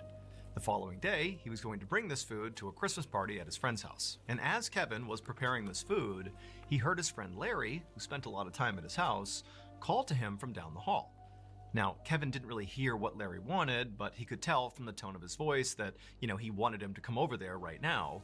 And so Kevin said, okay, I'll be there in a second. But then, after washing off his hands and beginning to walk down the hall to go see Larry, Kevin heard another sound that stopped him in his tracks. He heard the sound of two men's voices coming from outside of his house. The men sounded drunk, and they sounded like they were literally in his front yard. And also, Kevin thought he recognized the voices. And so instinctively, Kevin flew over to the door and whipped it open, and sure enough, it was Johnny Serna, one of Kevin's former employees, and Daniel Torres, who was Johnny's half-brother. What type of situation is that? Why is your half-brother associated with your employee? These were the two men he thought he heard outside, and here they are. And even though Kevin was expecting to see them when he opened the door, it was like seeing them in real life was just totally incendiary. Kevin was immediately so mad. For several months, Kevin and Johnny had been in this very public feud over money. And in fact, Johnny at one point had even tried to steal from Kevin by forging a check. And so now Kevin looks right at Johnny and Daniel and goes, oh, what are you guys here to steal from me again? And in response, Johnny didn't say anything. He just charged forward and punched Kevin square in the face. Kevin was so stunned that he practically fell over. And then before he could do anything, Johnny and Daniel had pummeled him to the ground and were kicking and punching him. And then they dragged him further into his house and slammed the door behind him. Kevin continued to try to get away, but he just couldn't. One of the brothers was holding him down. And then before long, one of the others had gone off and come back with electrical cord and they tied him up.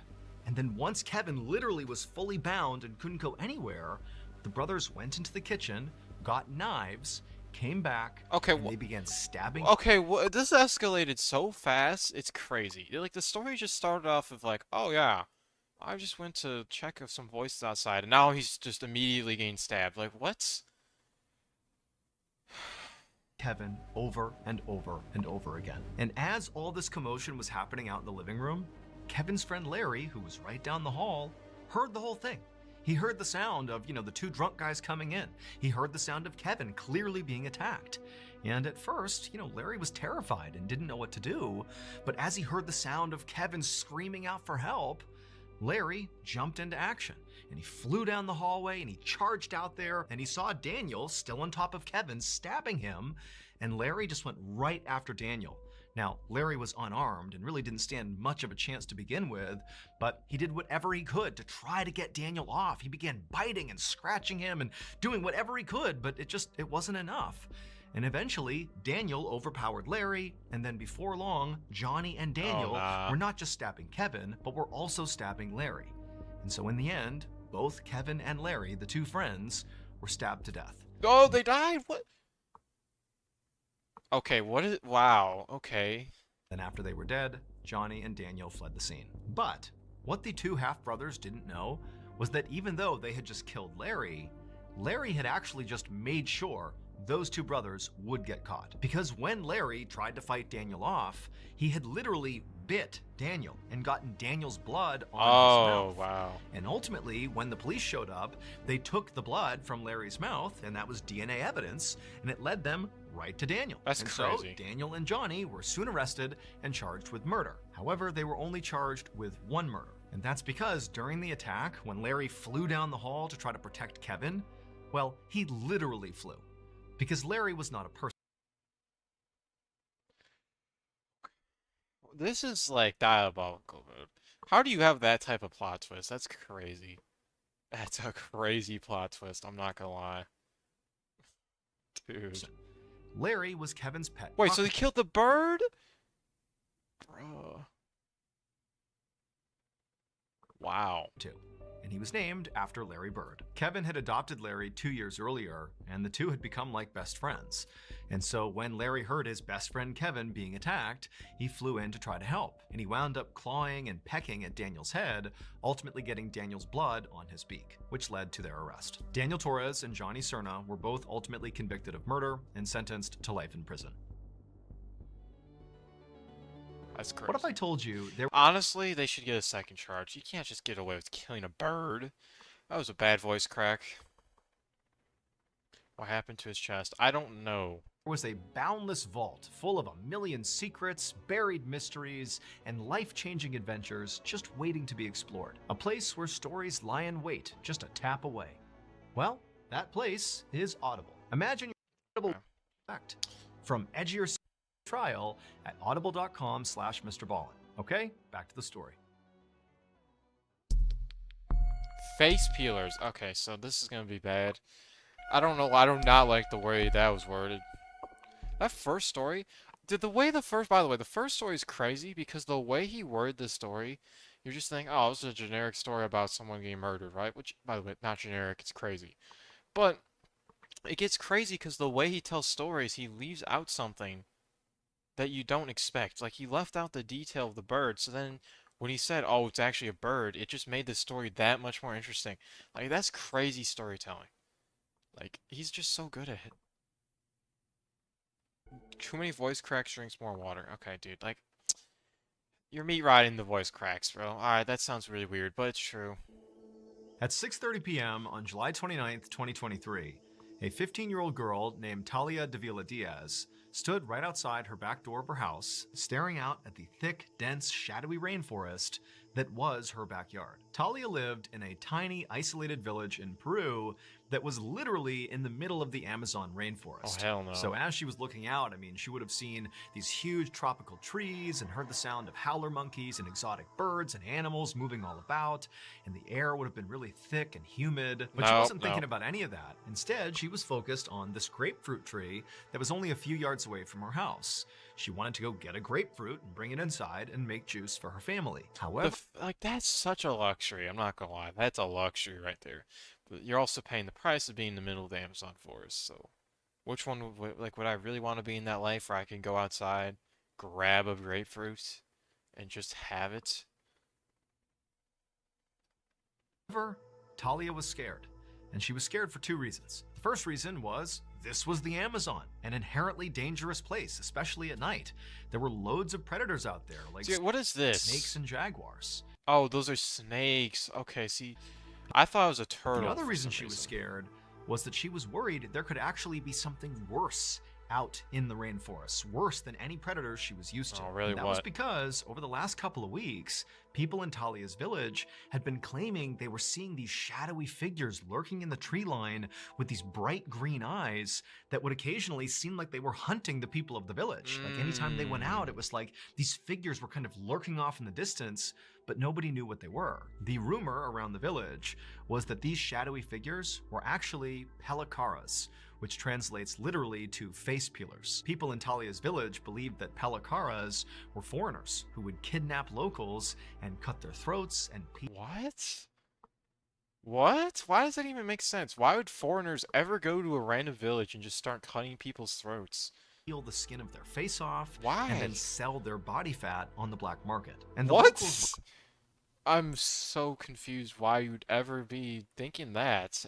were so freaked out that Pelikaras could be around that they began performing nightly patrols to keep the villagers safe. So Talia, again, was very scared to even leave her house at this point, but she was also trying to be reasonable. I mean, she'd gone out and gotten a grapefruit many times in the past. This was not some new behavior. You know, so she's looking out and she sees the grapefruit tree and she knows there's a nightly patrol out right now and I only have to go a few yards and get the fruit and get right back in the house. Like, how big of a deal could this possibly be? And so after taking one more look around and not seeing anybody or hearing anything that was out of place, she took a breath and then rushed out to the tree. She grabbed a grapefruit, and as she was turning around, she froze. Oh no. Because her worst nightmare had just been realized. Now, standing between her and her back door were these two hulking dark figures. And one of them was like so tall, it was practically the size of a tree. What? What? Okay, that's diabolical. I don't know where this is starting to get like to territories of like you're hallucinating. Both had these piercing, Hello, outdoors game, by the way. glowing green eyes, and they were looking right at Talia. And Talia was so instantaneously petrified that all she could do was just stand there and stare back into their green eyes. And as she did, she began to notice that their faces were grotesquely elongated, almost like they had masks on. And then before Talia could do anything, the really tall one began sort of gliding towards her. Not Gliding? stepping towards her, but literally almost hovering off the ground towards Talia. And then suddenly, Talia was being grabbed and thrown to the ground. And the instant Talia hit the ground, these two figures descended on her and pinned her there. And then one of them reached down and pressed their hand over her mouth and her nose, and she couldn't breathe. And then she sees the other one is holding what looked like a box cutter or a knife, and they put it right up to her neck. And suddenly it's like Talia understands. Wait. So, there's what? Okay. So this is a real. I don't know. You know what I'm confused about mainly? Is how do we know so much about what she's feeling? So that means she survived. How do you survive getting your throat cut up? Because that's exactly what he was about to say, by the way. How do you survive that? These are Pelikaras. They're gonna slit her throat. They're gonna kill her. And so she has this sudden burst of energy and she manages to push them off of her. And when she did, their hand came off her mouth and she screamed out for help. And she heard somewhere in the village voices yelling back to her, and then she heard footsteps, and she knew it was the night patrol coming to save her. And so at this point, the figures released Talia, and she scrambled to her feet and immediately ran towards her house right as the night patrol came bounding into her yard, and one of the men had a gun, and he raised it and began shooting in the direction Alright, this story, I don't know what's happening anymore. This story is ridiculous. This story is I don't know if I don't know what to say. Like, there's no way this is real in my opinion. This is so crazy.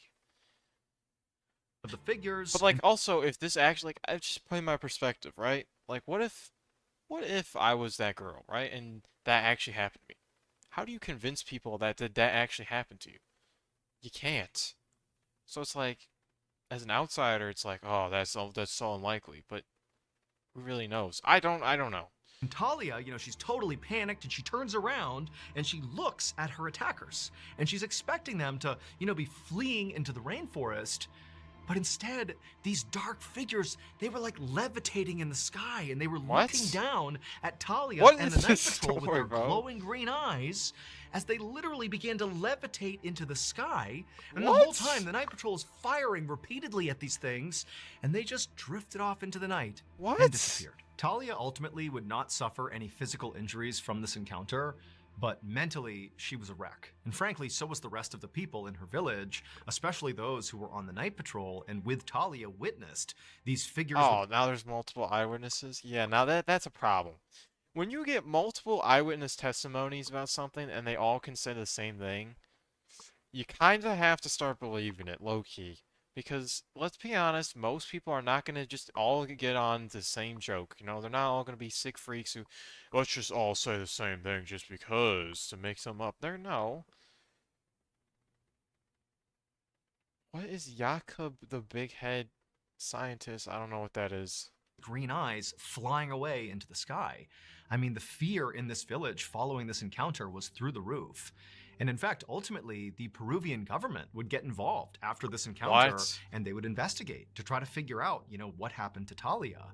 And they would ultimately conclude that there was an illegal mining operation happening somewhere in the rainforest. What? And some of these miners, in an effort to scare people away from coming anywhere near their operation, they got their hands on jetpacks, wore armor and masks. Okay, what? There's no way. Jetpacks? Those are real? I've legitimately didn't even know those were real. What? And then went into villages like Talia's and basically pretended to be aliens and then did, fly off on their jet. And they literally risk getting shot? What? They literally got shot at and they survived? I'm so confused.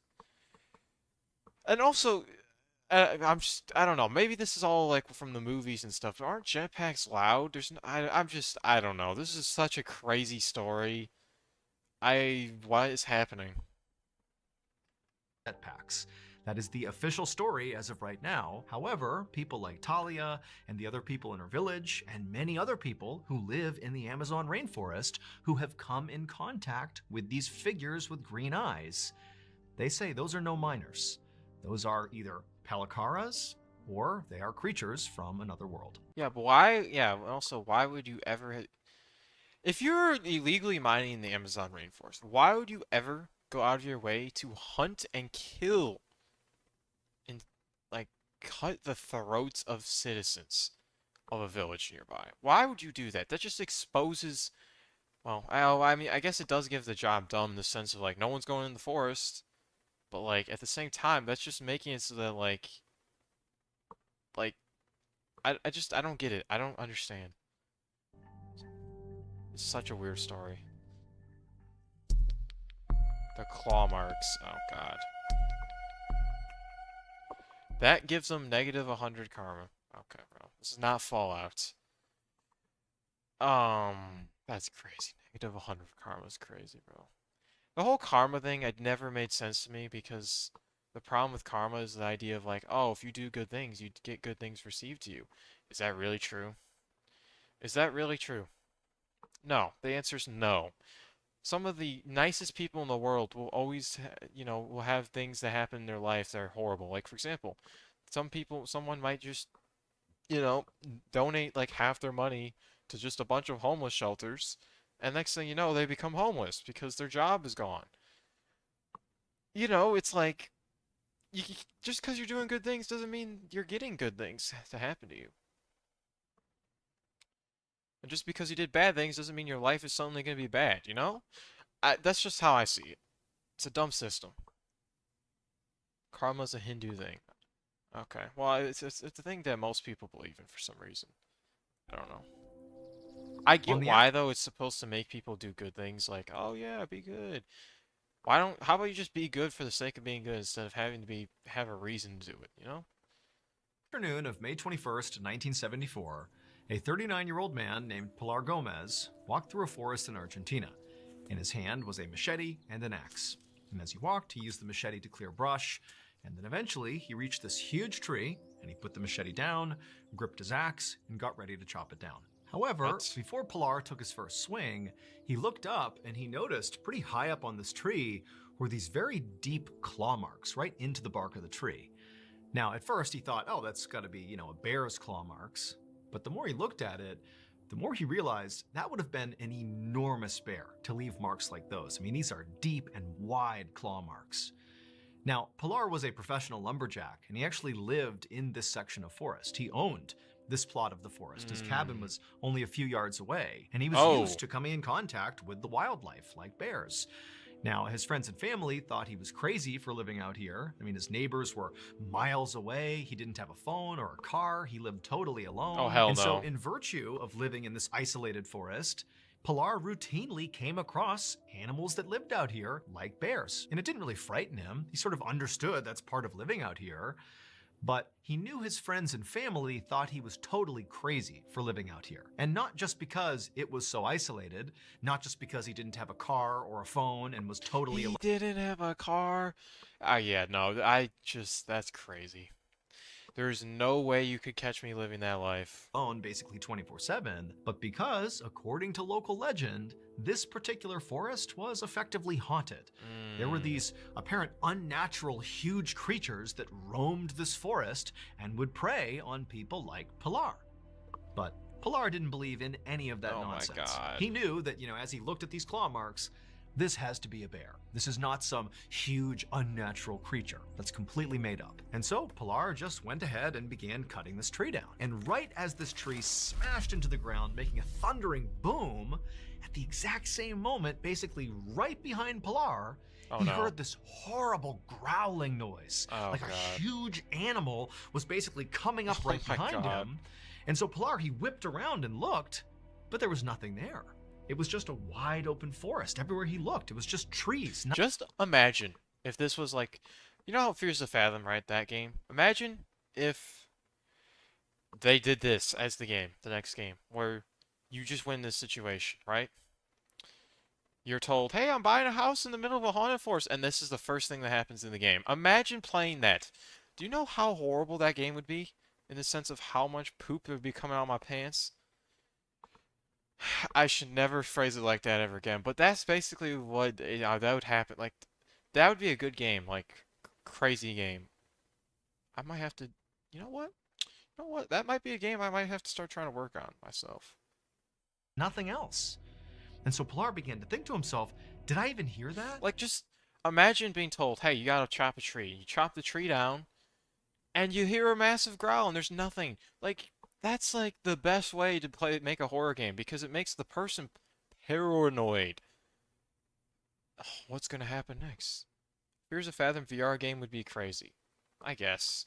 You know, by the way, I'm trying to get into developing games right now. I can only make 2D games, but once I learn 3D, I'm going to work on horror games for sure. Because, dude, horror games are like arguably the best, most interesting games in my opinion.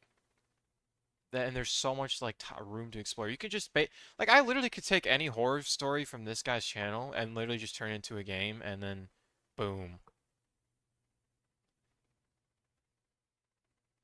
I think it's just a creature up the trees that's mad at him from destroying the habitat. Maybe, I don't know, we'll see. I mean, could I really have just been hearing the sound of the tree hitting the ground that somehow also sounded like a growl behind me? Like, am I, psyching myself out here? Am I creating stories in my head because I'm thinking about those claw marks? And he was like, you know what? It's all going to be in my head. I didn't hear anything. I'm all alone out here. I'm safe. I'm good. And so Pilar just got back to work processing this tree. For the next couple of hours, he didn't see or hear anything strange. He just continued to chop this tree into smaller pieces, and then he would carry those pieces right over to his cabin, which again was not far away, and he stacked up this huge pile of lumber right beside the side of his cabin. And then finally, when the tree was all processed and Pilar was back in his cabin, he realized he was pretty hungry. At this point, it was getting dark outside, and it was time for dinner. Typically, Pilar would eat his dinner outside. He enjoyed listening to the crickets and just feeling the warm night air. Yeah, this guy is, there's no way I can relate to this guy. There's no way I'll ever live this lifestyle ever. There's no way I could be comfortable sitting in the middle of the woods alone, eating food. Alone. Like, being alone is the main detail. If I was with someone, it would be bearable, but alone? No way. This guy's crazy. Yeah, there's no justifying this. It's a skinwalker. Okay, bro. We'll see. Those claw marks might have been a bear mark and a warning the place has been frequent bear sightings or something. Yeah. I don't know. And tonight was no exception. So he grabbed some stew from the night before, he went outside, and outside he had this table that was right next to his cabin, and then just beyond the table, farther away from the cabin, was this wood stove. And so he got the wood stove going, and then he put his stew on the stove to warm up, and then he sat down at the table, and he just sat there, enjoying the night, waiting for his food to be done. And as Pilar just sat there relaxing... Yeah, like, look at that.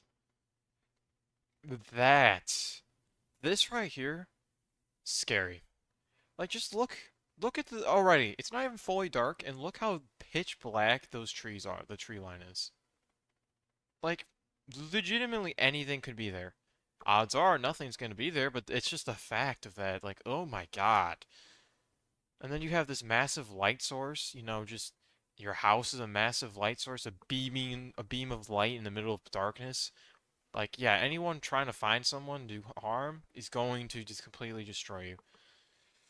Who'd stay in this damn place? It seems like it's being haunted by Jason for I don't even know who that is. You mean Jason from whatever movie that is? I know exactly who that might be. That's not a helpful sentence. Realized that he couldn't hear any crickets. They had gone completely silent. And then as he looked around at the dark forest, he realized the forest was actually silent. I mean, there was no noise whatsoever. The only noise was his stove. And Pilar knew. Yeah, if you, by the way, I've heard this many times, if the forest goes silent, there's a predator among you. And it's not a good one. That the only time the forest got this way was if there was some big predator around. And so right away, Pilar thought back to the claw marks in the tree and, you know, that growling sound that he wasn't sure if he heard or not. And he's thinking, you know, maybe the bear is back. And so Pilar scanned the tree line, you know, trying to see movement, but there was nothing. It was just deadly silent and just a dark forest in all directions. And so feeling really unsettled, Pilar decided he should just go back inside his cabin and eat in there where it was more safe. And so Pilar stood up and he walked towards his cabin and he was about to go inside when he remembered he had left the stove on with his stew on top warming up. No. Dude, I'm just picturing this as a horror game, and it would be the most torturous horror game of all time. Oh my God. Like, imagine playing this and, like, oh my God. And so he turned back around and he looked out at the dark forest and it's still totally silent. He can't see any movement. Then as quick as he could, he walked past the table, out to the stove. He shut the vents in the stove and he was about to grab the stew to go back inside with it when something really powerful struck him in the back, knocking the wind out of him. And then before he could react, he looked down and he saw this massive furry arm with sharp claws reaching around him, pulling at his midsection. It was the bear. And so immediately Pilar began thrashing, trying to get away, and he managed to kind of stumble forward, and his machete was on the ground near the stove. And he fumbles down, he grabs the machete, and he wheels around to strike this bear to get rid of it. But the second he saw the bear, he realized it wasn't a bear. Oh no. And instinctively he knew he just had to run. And so he turned and began sprinting towards that lumber pile he had cut up before right next to his cabin.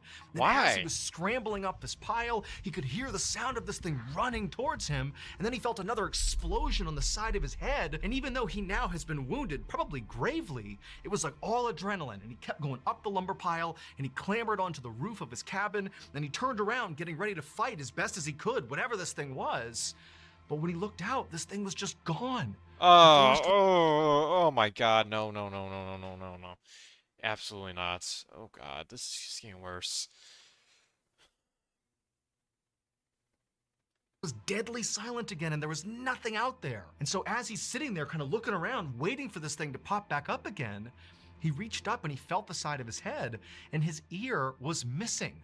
This thing had ripped his ear off when it hit him in the side of the head. Pilar would remain on the roof of his cabin all night, just constantly scanning, looking for this bear creature to return.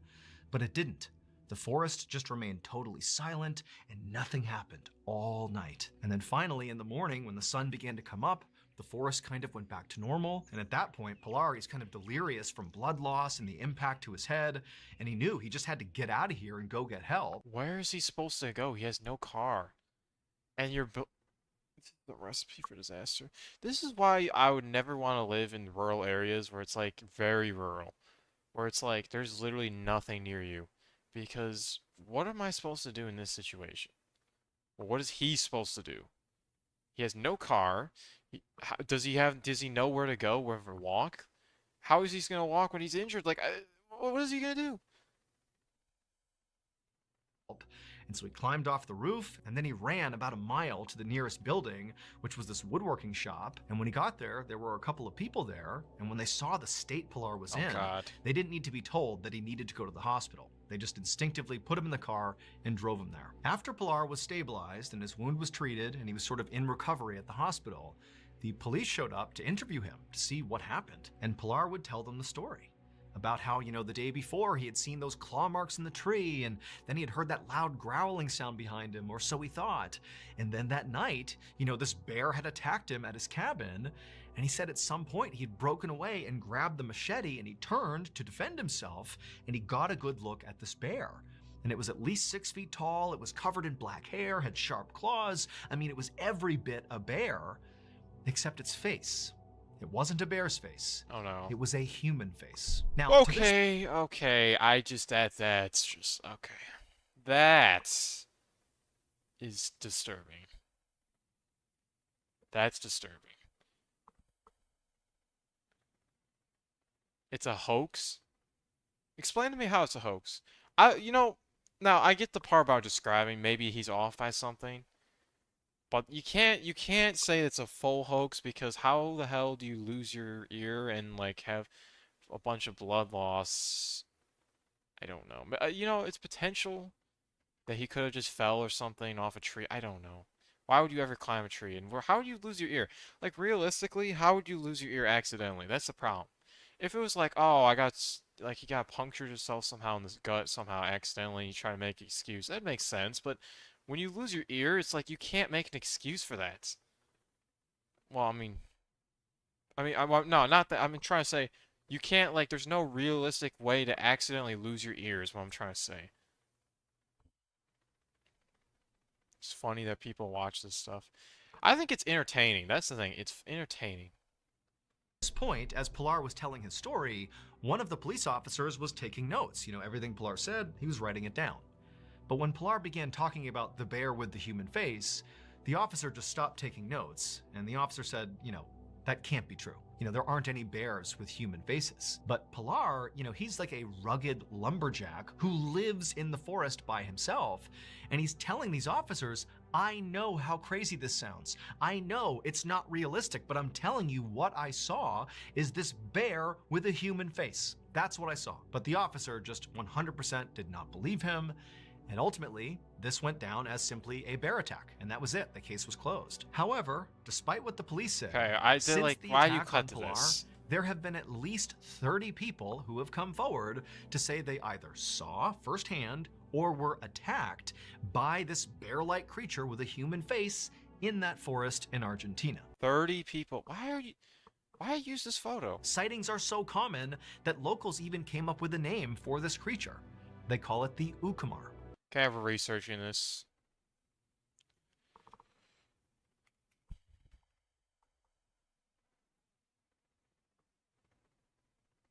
Okay, this looks stupid. This just looks stupid. Yeah, I don't know. This just looks stupid. None of these look like, yeah, I don't know. This is, I mean, these are just like, I don't know. More like Bigfoot or Sasquatches. Just another Bigfoot. Yeah, I don't think this fits the description though. I don't know.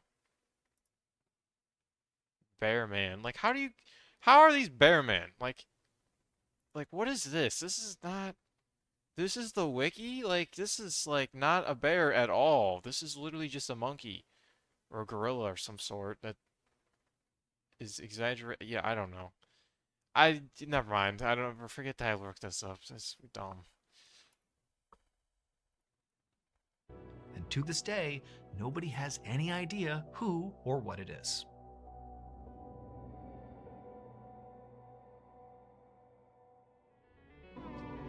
In case you haven't heard yet. Okay. Nah, I mean, that would make for a good horror game, to be honest. Like, I'm telling you, that would make for a good horror game, except it'd be really short. But it would. Just imagine. I feel like the most terrifying horror games are the ones where you're alone and, you know something's out to get you in the woods. Oh, the woods.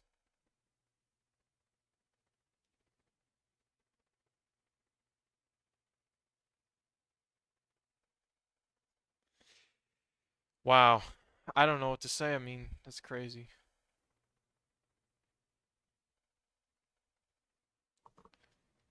There's one game that has a goat man. It's scary.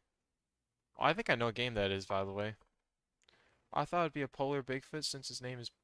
Oh no, it's Polar, and that's the Yeah, I guess I don't know. I don't know. Polar.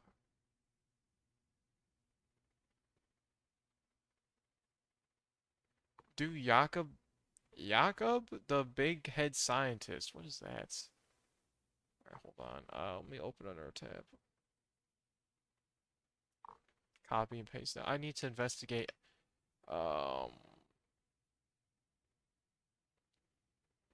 the scientist who changed history forever. The creator of the white race.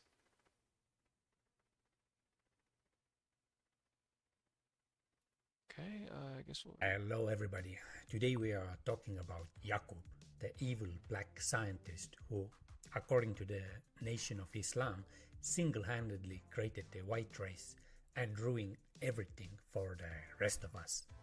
What? According to Elijah Muhammad, the leader of Nation of Islam, a religious organization founded in the United States back in the 1930s, Yaqub was a scientist from 6,000 years ago who devised a rather brilliant, air quotes, plan to create a white people built specifically to dominate the world.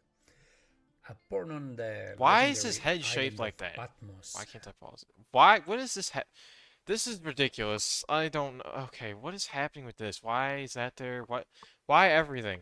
Like, what is this, by the way? Why is his arm like that? And I just, everything about this makes no sense at all. I do not attempt UAV science with your cornel eyes. Like, what? Yaqub He had apparently 2 brains.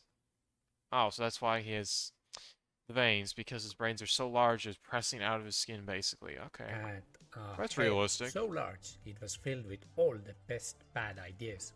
The best Somewhere bad along ideas. the way, young Yaqub concluded that black people just had too much goodness in them. Solution: create a race with as little goodness as possible. And that's his What? side. What? This just what? That doesn't even make sense. That does not make sense at all. What does that accomplish? Okay. If we're gonna base this all, everything he says based off what, let's just imagine this is true. Why would you ever think like that? That is the dumbest. Oh, I have 2 brains. I'm gonna think we're stupidly. That basically happened. I'm extra stupid. I need 2 brains for the power of 1 is basically what happened. Scientific project began. But Yaqub wasn't doing any gene editing. Nope, he took far more medieval approach. Oh no. Selective breeding. Selective breeding, bro. Yaqub took it upon himself to breed out all the darker skin traits from his followers over generations. And I mean generations. I just Alright, yeah, no, this is not real. I mean, I didn't really believe in this anyways, but like, you know, you can't say that's real when he's watched over generations of people and bred them all. You were not alive for generations. It just didn't happen. Yeah, there's no way he was alive for more than like 3 or 4 generations, if he was lucky. Which the odds are he wasn't, because back in the day there was no way you were living that long unless you were really lucky. So that is so unrealistic in every way. There's a whole cult of people who believe this. That's imagine crazy. a 600-year-long science experiment that basically involved telling people who they could and couldn't marry just to create the white folks. It's worth mentioning that according to the story, Yaqub wasn't doing all this just for fun. No, his ultimate goal was to create a race that would be inherently deceptive, evil, and power-hungry. The so-called White Devils. You see, in this version of the story, the white race was specifically designed to dominate the world through deception and trickery. After many generations of selective breeding, Yaqub's experiment... Yeah, many generations. Yeah, I don't just like he was not around for that. There's no. What are these? All right, no, this is getting ridiculous. Like these foreheads are so ridiculous, and like the way that this feels like a fantasy world. This is not real. You cannot tell me this is real, and people actually believe this is diabolical. Like you can't look at these imagery and look and say, yeah, this happened. You just can't. It looks out of Star Wars. That's literally what it looks like. KSI is one of them. Okay, bro, like that's diabolical. Finally succeeded. He done it. He created the white race. And here's where things get really interesting. Jakob's white devils spread throughout the world, causing destruction and misery for the peaceful, dark-skinned original people. They colonized, enslaved, and oppressed everyone in their path. And all of this was foretold by Jakob, who supposedly knew that his creations would dominate for 6,000 years. Only then, according to the Nation of Islam, would the original people rise up and reclaim their rightful place. And that, ladies and gentlemen, was the very short legend of Jakob, the devil scientist. If you want to know more, then look for the link in the description that takes you on a deeper journey. Does the yeah, okay, it just ends like that? Let me get this straight. The smartest man ever creates a race of essentially supermen that are so powerful despite the other race having access to advanced laser weapons and space travel, they were wiped out by... What? Wait, what?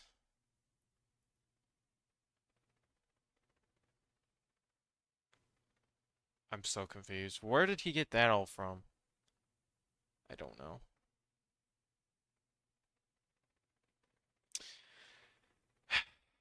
I don't know what to say to this. That, I've never heard of him, and it's crazy that people believed in that ever. The video doesn't... They lived underground. That video doesn't really explain in detail. I don't need to hear more details, to be honest. There's probably just unnecessary details. Well, they're not unnecessary, but just not... I don't want to go more into depth into that. That was diabolical. Like, I just... What? What? I don't even know what to say.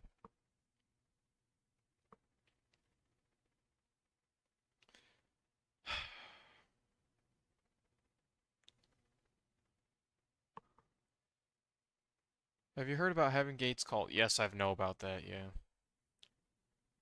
Do happen to know about that. That's the cult that like sacrifice people. Or something like that. Uh Heaven Gate cult.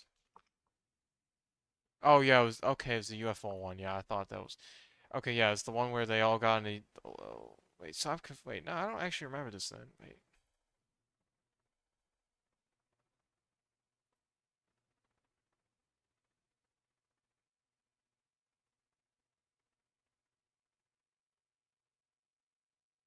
Oh no, they did. Okay, yeah, no, they did kill themselves. Right. Okay, that makes sense. So basically, yeah, I remember. They all sacrificed themselves, because they believed they were gonna go to see aliens or something, um, which makes no sense. It's sad that these people actually believe this, and there's so many cults that, I don't know. There's just so many cults that people fall for. Alright, that's enough for the stream today. Hopefully you enjoyed. I'm done for this. Thanks for watching. If you did enjoy, make sure to like and subscribe. And yeah, that's the end of the stream. Peace.